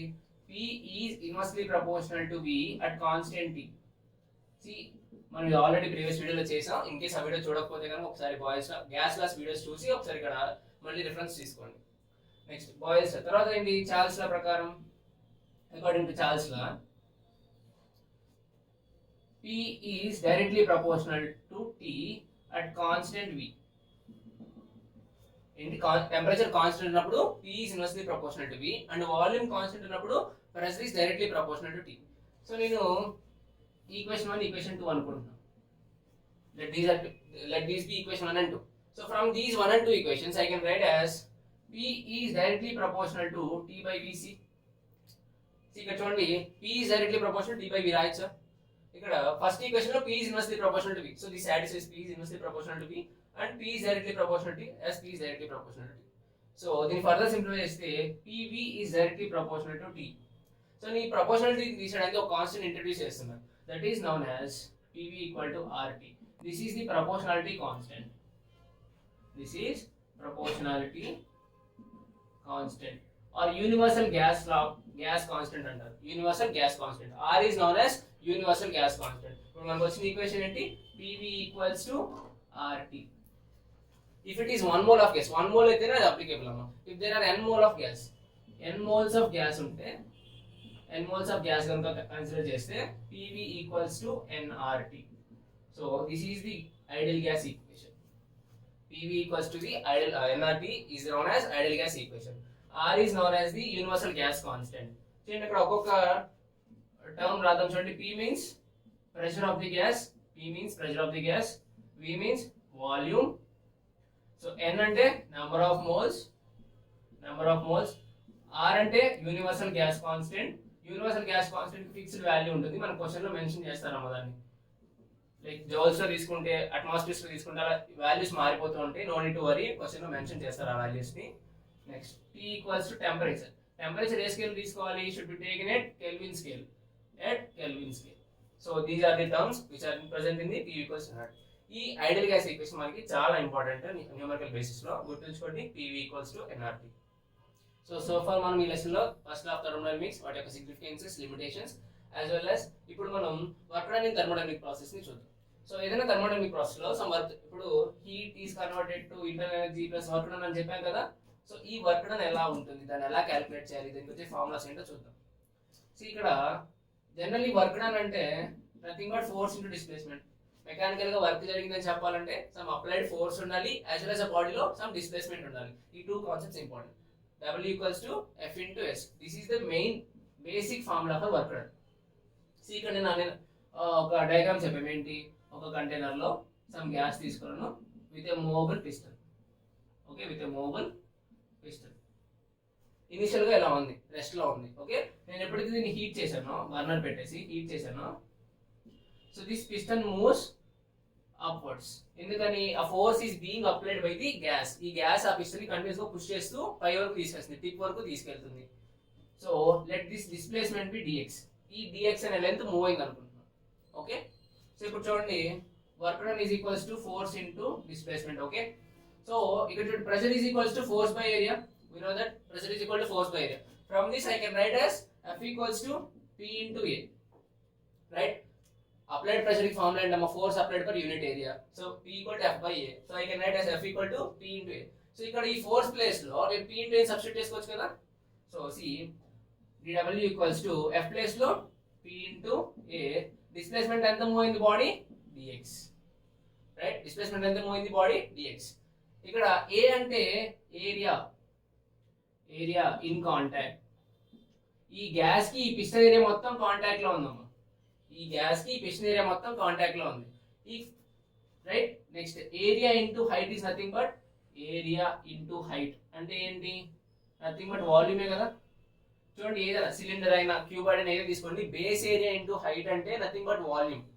ఇప్పుడు క్యూబాయిడ్ తీసుకుందాం, క్యూబాయిడ్ అంటే length into breadth is base area, into height తీసుకుంటే వాల్యూమే కదా. అలాగే ఇక్కడ ఈ కంటైనర్ లో దిస్ ఈస్ బేస్ ఏరియా. ఎప్పుడైతే హైట్ తో మల్టిప్లై చేస్తామో, ఈ డిస్ప్లేస్మెంట్ తో మల్టిప్లై చేస్తామో, it becomes volume. So dW equals to P into dV. Change in volume. ఎంత చేంజ్ అయింది? ఈ కొంచెం వాల్యూమ్ చేంజ్ అవుతుంది. So work done formula dW equals to PdV. This is the main formula. మనకు వచ్చే numericals అన్నిట్లో కూడా ఇదే ఫార్ములా ఉంటుంది. ఎప్పుడైనా dV జీరో అయిందంటే వాల్యూమ్ ఎలాంటి చేంజ్ లేదు. వాల్యూమ్ చేంజ్ అవ్వకపోతే వర్క్ డన్ బికమ్స్ జీరో. లేకపోతే అప్లైడ్ ప్రెషర్ లేకపోయినా వర్క్ డన్ బికమ్స్ జీరో. ఇప్పుడు ఇక్కడ సపోజ్ ప్రెషర్ అప్లై చేయలేదు అనుకుందాం అమ్మా. ప్రెషర్ అప్లై చేయలేదంటే అసలు పిస్టన్ మూవ్ అవ్వదు కదా. పిస్టన్ మూవ్ అవ్వట్లేదంటే బాడీలో డిస్ప్లేస్మెంట్ లేదు. డిస్ప్లేస్మెంట్ లేదంటే వర్క్ డన్ జీరోనే కదా. డిస్ప్లేస్మెంట్ జీరో అవుతుంది, వర్క్ డన్ జీరో. లేదు చేంజ్ ఇన్ వాల్యూమ్ లేదు, వాల్యూమ్ ఎలాంటి చేంజ్ లేదంటే work done zero. So dW equals to PdV. This is main formula for numericals. Next ఇక్కడ చూడండి ఐడియల్ గ్యాస్ ఈక్వేషన్ లో we got that PV equals to nRT. PV equals to nRT. ఇక్కడ change అయ్యేది ఏంటి? Volume, కాబట్టి volume కి differential form ఉంది, dV ఉంది. ఈ సైడ్ చూడండి ఇక్కడ నేను రాయించండి dW ఈక్వల్స్ టు nRDT రాయి చూడండి. ఎందుకని? as LHC equal to RHS, PV place లో nRT సబ్స్టిట్యూట్ చేసుకున్నాను నేను. నెంబర్ ఆఫ్ మోల్స్ కాన్స్టెంట్ ఉంటుంది, యూనివర్సల్ గ్యాస్ కాన్స్టెంట్ అంటే కాన్స్టెంట్. అక్కడ వేరీ అయ్యే కాంపోనెంట్ అక్కడ టెంపరేచర్. సో టెంపరేచర్ చేంజ్ అవుతుంది కాబట్టి dW equals to nRDT. These two formulas for important for calculation of work done. ఏంటి ఒకసారి పక్కన రాయండి. dW equals to PdV or else dW equals to nRDT. These two are important for calculating the work done in any thermodynamical process. We have been seeing the heat and thermodynamics. అందులో first లా చూసాం, significance and limitations చూసాం. Next work done in any thermodynamic process చూసాం. So next concept వచ్చేసి specific heat అన్నమాట. So ఇక్కడ మనకి ఈ specific heat అనే కాన్సెప్ట్ ఈ సెట్ ఎగ్జామ్ పాయింట్ ఆఫ్ వ్యూలో చాలా ఇంపార్టెంట్. థియరీ క్వశ్చన్ రావచ్చు, న్యూమరికల్ క్వశ్చన్ రావచ్చు. స్పెసిఫిక్ హీట్ అనేది బిట్ రావడానికి మోస్ట్ ప్రాబబుల్ ఉన్న టాపిక్. ఓకే, సో దీన్ని బాగా వినండి. Next specific heat. సో ఇక్కడ కొంచెం నార్మల్ డెరివేషన్స్ నుంచి ఫార్ములా తీసుకుందాం. ఇప్పుడు నేను సపోజ్ ఒక బాడీకి హీట్ ని సప్లై చేస్తాను అనుకున్నాను. Heat is being supplied. Okay, ఇప్పుడు 5 kg బాడీ ఉంది. ఓకే, 5 kg బాడీ ఉంది. నెక్స్ట్ ఇంకోటి 10 kg బాడీ ఉంది అనుకుందాం. రైట్, 2 బాడీస్ ఉన్నాయి, 5 kg అండ్ 10 kg. నేను దీన్ని ఈ రెండింటిని ఈక్వల్ గా హీట్ చేయాలంటే, లైక్ ఈక్వల్ టెంపరేచర్స్ కి తీసుకురావాలంటే సేమ్ అమౌంట్ ఆఫ్ హీట్ కావాలా, డిఫరెంట్ అమౌంట్ ఆఫ్ హీట్ కావాలి? ఇప్పుడు సపోజ్ ఇది 0 degrees దగ్గర ఉన్నాయమ్మా, 0 degrees దగ్గర ఉన్నాయి. నేనే 10 కో 20 కో తీసుకెళ్ళాలనుకుంటున్నా. ఈ మాస్ మొత్తానికి టెంపరేచర్ రైజ్ చేయాలంటే సమ్ అమౌంట్ ఆఫ్ హీట్ కావాలి. Okay, let be Q1. Okay, దీనికంటే ఇది ఇంకా హ్యూజ్ బాడీ, ఇంకా హ్యూజ్ బాడీకి సేమ్ టెంపరేచర్ కి తీసుకెళ్లాలంటే it requires more amount of heat. ఏం చెప్పాలనుకుంది? మాస్ ని బేస్ చేసుకొని మాస్ కి ప్రాబబుల్ గా హీట్ రిక్వైర్డ్ ఉంటుంది. చిన్న లైక్ లెస్ మాస్ బాడీకి హెవీ మాస్ బాడీకి అదే డిఫరెన్స్. ఇప్పుడు 5 kg బాడీ ఉంది, దీన్ని 0 నుంచి 10 degrees తీసుకురావాలంటే సమ్ ఒక 10 joules ఆఫ్ హీట్ కావాల్సి వచ్చింది అనుకుందాం. ఓకే, 10 kg బాడీని అదే టెంపరేచర్ డిఫరెన్స్ తీసుకెళ్లాలంటే ఇట్ రిక్వైర్స్ మోర్ ఎనర్జీ, ఎందుకని ఇట్ హ్యాస్ మోర్ మాస్. అంటే అక్కడ ఏం చెప్పొచ్చు మనం? Heat energy is directly proportional to mass. So heat required for a body depends on its mass. Mass ని బేస్ చేసుకొని మాస్ మీద డిపెండ్ అయ్యి హీట్ అబ్జర్వ్ చేసుకుంటుంది. Heavier body observes heavier heat energy, lighter body observes lesser heat energy. So Q is directly proportional to mass. So ఇప్పుడు చూడండి, okay ఇక్కడ temperature constant పెట్టి mass కి చెప్పాను. నెక్స్ట్ చూడండి, నేను 2 5 kg బాడీ తీసుకుంటున్నాను. 2 5 kg బాడీ తీసుకుంటున్నాను. ఓకే, నేను దీన్ని 0 degree, 2 0 degrees దగ్గర ఉన్నాయి. Okay, example 5 kg body, both are 5 kg body, both are at 0 degrees temperature.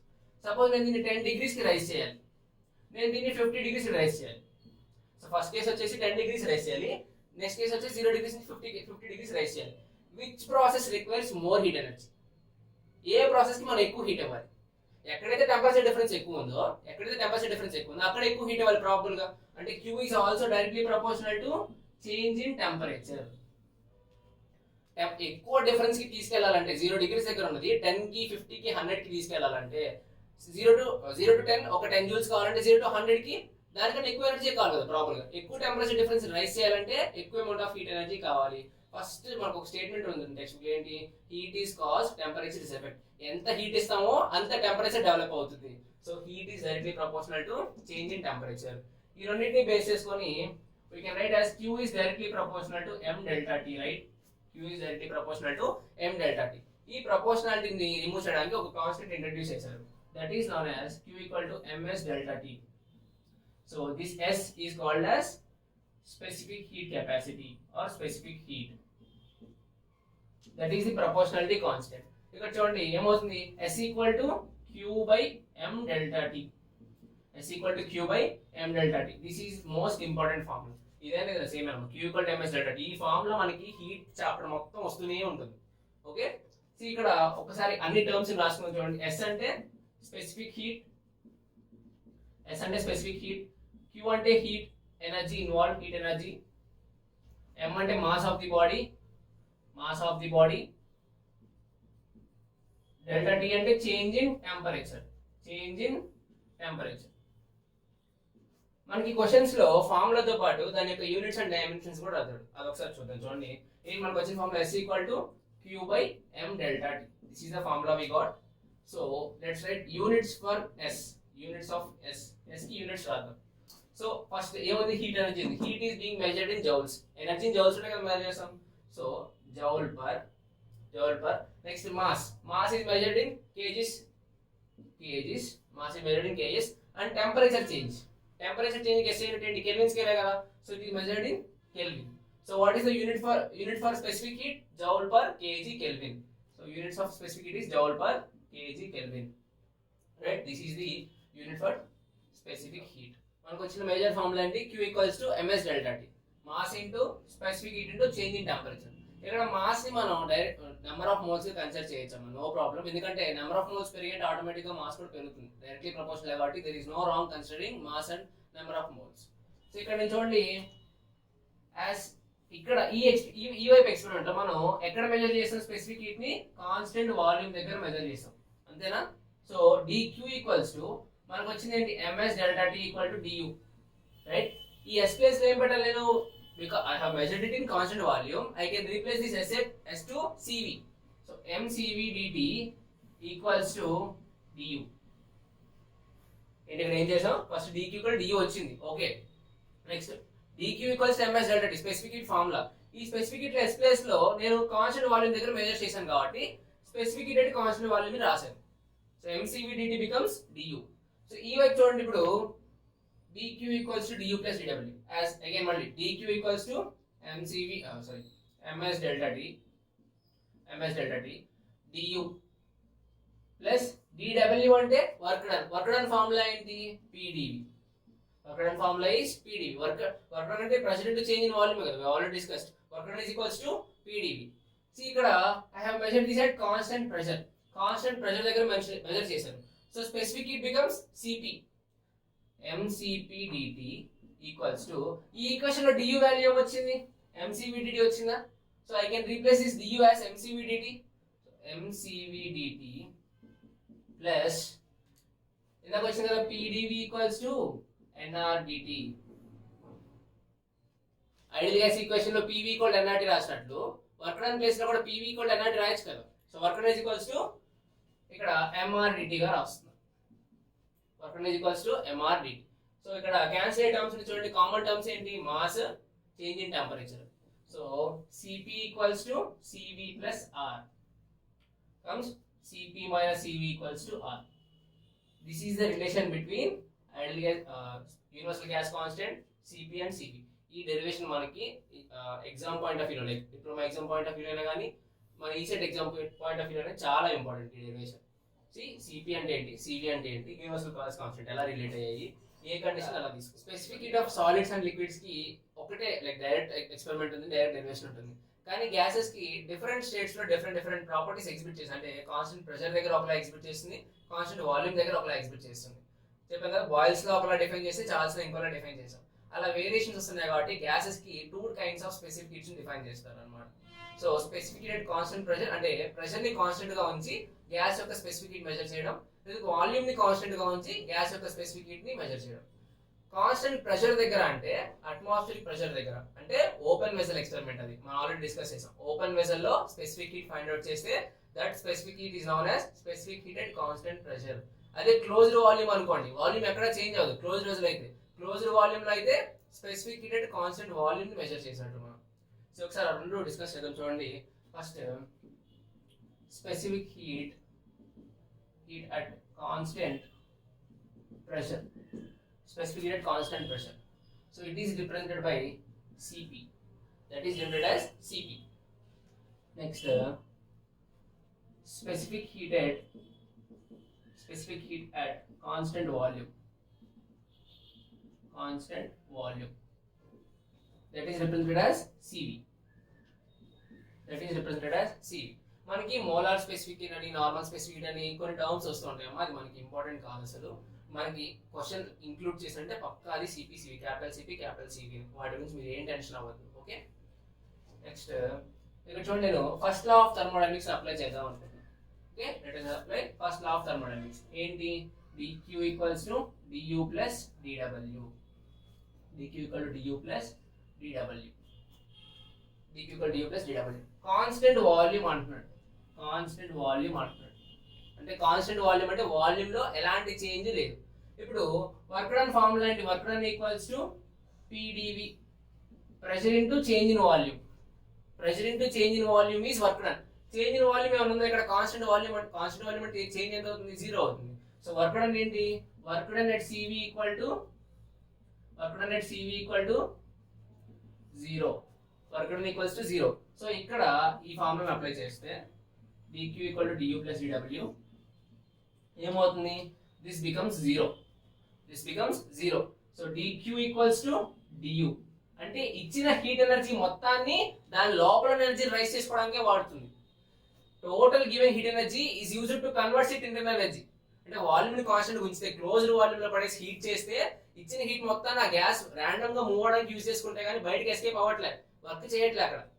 So at constant volume total heat is converted to rise its internal energy. So ఇక్కడ చూడండి అదే ఇక్కడ ఏమవుతుంది? dq equals to du plus dw same at constant pressure. ఇక్కడ మనకి major గా first చూడండి, ఇక్కడ q equals to ms delta t మనకు వచ్చిన ఫార్ములా, అవునా? q equals to ms delta t. మనకి లెసన్ లో డైరెక్ట్ ఫార్ములా యూజ్ చేసి వచ్చే న్యూమరికల్స్ లో ఈ కాన్సెప్ట్ ఉంటుంది అనమాట, వాల్యూమ్ అండ్ ప్రెషర్ కోఎఫిషియెంట్స్. గుర్తుంచుకోండి, ఇక్కడ హీట్ అండ్ థర్మోడైనమిక్స్ లెసన్ లో మాక్సిమం అన్ని సబ్స్టిట్యూటివ్ మెథడ్స్ ఉంటాయి. Like direct formula, substitution, answer, అంతే, చాలా సింపుల్ గా ఉంటాయి. అలాంటి ఒక టాపిక్ వచ్చేసి వాల్యూమ్ అండ్ ప్రెషర్ కోఎఫిషియెంట్ అనమాట. ఇక్కడ మనం బేసిక్ గా 2 డెఫినేషన్స్ గుర్తుంచుకోవాలి. ఏంటంటే వాల్యూమ్ కోఎఫిషియెంట్ డెఫినేషన్ ఫస్ట్ చెప్తాను చూడండి. It is the ratio of change in volume to its initial volume raised by temperature difference. చూడండి ఫార్ములా రాస్తాను చూడండి, ఫార్ములా నుంచి మీకు అర్థమైపోతుంది ఈజీగా. Coefficient is represented by alpha. Alpha equals to it is the ratio of change in volume to its initial volume. Let initial volume be given, rise it to its change in temperature. This is the basic formula. ఏంటి? It is the ratio of change in volume to its initial volume, rise it to its different temperature difference. So it can also be written as alpha equal to V2 minus V1 by V1 into delta T. This is the formula for volume coefficient. మీకు అన్ని values ఇస్తాడు, alpha ఇస్తాడు, V1 ఇస్తాడు, temperature difference ఇస్తాడు, V2 కనుక్కోమంటాడు. అలా అన్ని values ఇచ్చేసి ఒక మిస్సింగ్ టైం కనుక్కోమంటాడు. చాలా ఈజీ, బేసిక్ మ్యాథమెటిక్స్ వస్తే ఇలాంటి క్వశ్చన్స్ ఆన్సర్ చేయడం చాలా ఈజీ. సో నేను ఈ ఫార్ములాని ఫర్దర్గా ఇంకో రాస్తా చూడండి. So alpha into V1 delta T equals to V2 minus V1. Alpha into delta T equals to V2 minus V1. So ఇక్కడ చూడండి V1 డెఫినెట్ వైపు మూవ్ చేస్తున్నాను. Alpha V1 delta T plus V1 equals to V2. Okay, let's take V1 as common. V1 common తీసుకుంటే 1 plus alpha delta T equals to V2. So this is another important formula. ఏంటి? V2 equals to V1 into 1 plus alpha delta T. This is another important formula. మనకి maximum 100 to 100% ఈ concept నుంచి question వస్తే ఈ 2 formulas base చేసుకునే వస్తుంది. Okay, direct substitute చేసి answer తీసుకునేవి, వీటిలో మాత్రం బిట్స్ లూజ్ అయిపోతుంది. చాలా ఈజీ. ఏంటి? ఆల్ఫా అంటే it is the ratio of change in volume to its initial volume raised by temperature. దాన్ని సింప్లిఫై చేసాం. డెల్టా V అంటే V2 మైనస్ V1. దాని ఫర్దర్ సింప్లిఫికేషన్ లో V2 equals to V1 into 1 plus alpha delta T తీసుకుంటాం. Okay, generally alpha value is 1/273.15. Remember the alpha value, alpha equals to 1/273.15. మనకి alpha substitute చేసి calculate చేసేంత పెద్ద sums కూడా ఇవ్వడు. ఆల్ఫా వాల్యూ సింపుల్ గా 0.0036 అని వాడే మెన్షన్ చేస్తాడు. ఓకేనా? ఇన్ కేస్ మెన్షన్ చేయకపోతే అప్పుడు గుర్తుంచుకోండి, alpha equals to 1/273.15. See next pressure coefficient. Same volume coefficient ఎలా అయితే అప్లై చేసామో ప్రెషర్ కోఎఫిషియంట్ కూడా అంతే అప్లై చేయండి. చూడండి ఇక్కడ ఏంటి ప్రెషర్ కోఎఫిషియంట్ అంటే ratio of change in pressure ratio of change in pressure to its initial pressure raised by its change in temperature, raised to its change in temperature. See black mark తో రాసిన terms మాత్రం important అమ్మా. This is represented by beta. Pressure coefficient ని beta తో represent చేస్తారు. Beta equals to change in pressure, so delta P by initial pressure P1 అనుకుందాం, P1 P2 అనుకుంటాం కదా, ఇనిషియల్ ఫైనల్లీ P1 అనుకుందాం, initial pressure into change in temperature, beta equals to delta P by P1 into delta T. దీన్నే మళ్ళీ further simplification చేస్తే ఏమొస్తుంది, beta equals to P2 minus P1 by P1 into delta T, right? Cross multiply చేస్తున్నాం, beta into P1 delta T equals to P2 minus P1. ఈ P1 term ని LHS వైపు move చేస్తున్నారు, ఏమవుతుంది P1 beta P1 plus delta T plus P1 equals to P2. ఇక్కడ P1 ఉంది, ఇక్కడ P1 common ఉంది కదా, let's take it as common. So P1 into 1 plus beta delta T equals to P2. So this is another formula. I am writing this here, see. P2 equals to P1 into 1 plus beta delta T. ఈ two formulas మనకి చాలా important. ఇక్కడ మనకి ఇంకొక theory question ఏమొస్తుందంటే, what is the unit of coefficient of volume కానీ coefficient of pressure కానీ అడుగుతాడు. యూనిట్స్ ఏంటో చూద్దాం, చూడండి. ఇక్కడ చేంజ్ ఇన్ వాల్యూమ్ అన్నాడు.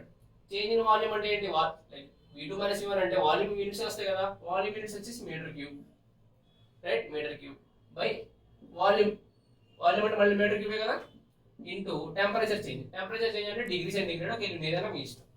రెండు సేమ్ యూనిట్స్, SI యూనిట్స్ కావాలంటే కెల్విన్, సిఎస్ లో కావాలంటే డిగ్రీ సెంటిగ్రేడ్. ఇక్కడ ఏమవుతుంది, metre cube and metre cube gets cancelled. So units of alpha equals to 1 by temperature. So the alpha units equals to temperature inverse. Units of alpha వచ్చేసి temperature units కి inverse లో ఉంటుంది. ఇక్కడ beta units చూద్దాం, చూడండి, beta units. So ఇక్కడ ఏంటి, pressure అంటే పాస్కల్, పాస్కల్స్ బై మళ్ళీ pressure pascal into change in temperature అంటే degree centigrade, same. So pascal pascal gets cancel. So units of beta equals to 1 by degree centigrade, or alpha and beta share same units అంటారు. అంటే ఆల్ఫాకి బీటాకి same kind of units ఉంటాయి. Unit వచ్చేసి ఏంటి, temperature inverse. ఈ 4 formulas మనకి బాగా important. So this is regarding coefficients of volume and pressure. So final గా ఈ కోఎఫిషియెంట్స్ టాపిక్ లో మనం ఏం నేర్చుకున్నాం, కోఎఫిషియెంట్, అసలు కోఎఫిషియెంట్ డెఫినేషన్ ఏంటి, డెఫినేషన్ నుంచి వచ్చే రేషియో, ఆ రేషియోని సింప్లిఫై చేస్తే వచ్చే ఫార్ములాస్ ఏంటి, ఆ ఫార్ములాస్ బాగా గుర్తుంచుకోవాలి. Alpha equals to V2 minus V1 by V1 delta T. దాన్ని ఫర్దర్ సింప్లిఫై చేస్తే వచ్చే formula V2 equals to V1 into 1 plus alpha delta T. మీకు ఏం లేదమ్మా, క్వశ్చన్ ఎలా ఇస్తాడంటే ఇనిషియల్ వాల్యూమ్ వేస్తాడు, ఆల్ఫా ఇస్తాడు, 0 నుంచి 100 దాకా తీసుకెళ్ళని టెంపరేచర్ అంటాడు. క్వశ్చన్ ఎలా ఇస్తాడంటే, సపోజ్ V1 ఒక 10 మీటర్ క్యూబ్ ఉంది, ఆల్ఫా వాల్యూ ఇంత, నేను టెంపరేచర్ ఒక 10 degrees రైజ్ చేశాను అంటాడు. V2 కనుక్కోమంటాడు. టెంపరేచర్ రైజ్ చేస్తే ఆటోమేటిక్ వాల్యూమ్ పెరుగుతుంది కదా, సో V2 అంటే పక్క గ్రేటర్ వాల్యూ వస్తుంది. సో V2 అలా కనుక్కోవాలి. సో ఇక్కడ వచ్చి బేసిక్ ఫార్ములా, మేజర్ ఫార్ములాస్ ఏంటి, alpha equal to V2 minus V1 by V1 delta T, V2 equals to V1 into 1 plus alpha delta T. అదే విధంగా ప్రెషర్ కోఎఫిషియంట్ లో వచ్చేసి beta equals to delta P by P delta T, అంటే change in pressure by pressure into change in temperature. Same అదే విధంగా ఇక్కడ volume ఎలా అయితే చేసామో ఇక్కడ ప్రెషర్ కోసం చేయాలి అలాగా. సో వచ్చే ఫార్ములా ఏంటి, beta equals to P2 minus P1 by P1 delta T. Further simplification gives P2 equals to P1 into 1 plus beta delta T. ఈ రెండు ఫార్ములాస్ మనకి అలా నోటికి వచ్చేస్తూ ఉండాలి. నెక్స్ట్ ఇక్కడ మనకి ఇంకా బాగా ఇంపార్టెంట్ ఏంటంటే యూనిట్స్ ఆఫ్ కోఎఫిషియంట్ అడుగుతాడు. క్వశ్చన్ లో డైరెక్ట్ గా units of volume coefficient, units of pressure coefficient అడుగుతాడు. ఏంటి చేసాం కదా, units of volume of pressure coefficient is nothing but the inverse of temperature. So ఈ 4 పాయింట్స్ ఈ టాపిక్ లో చాలా ఇంపార్టెంట్.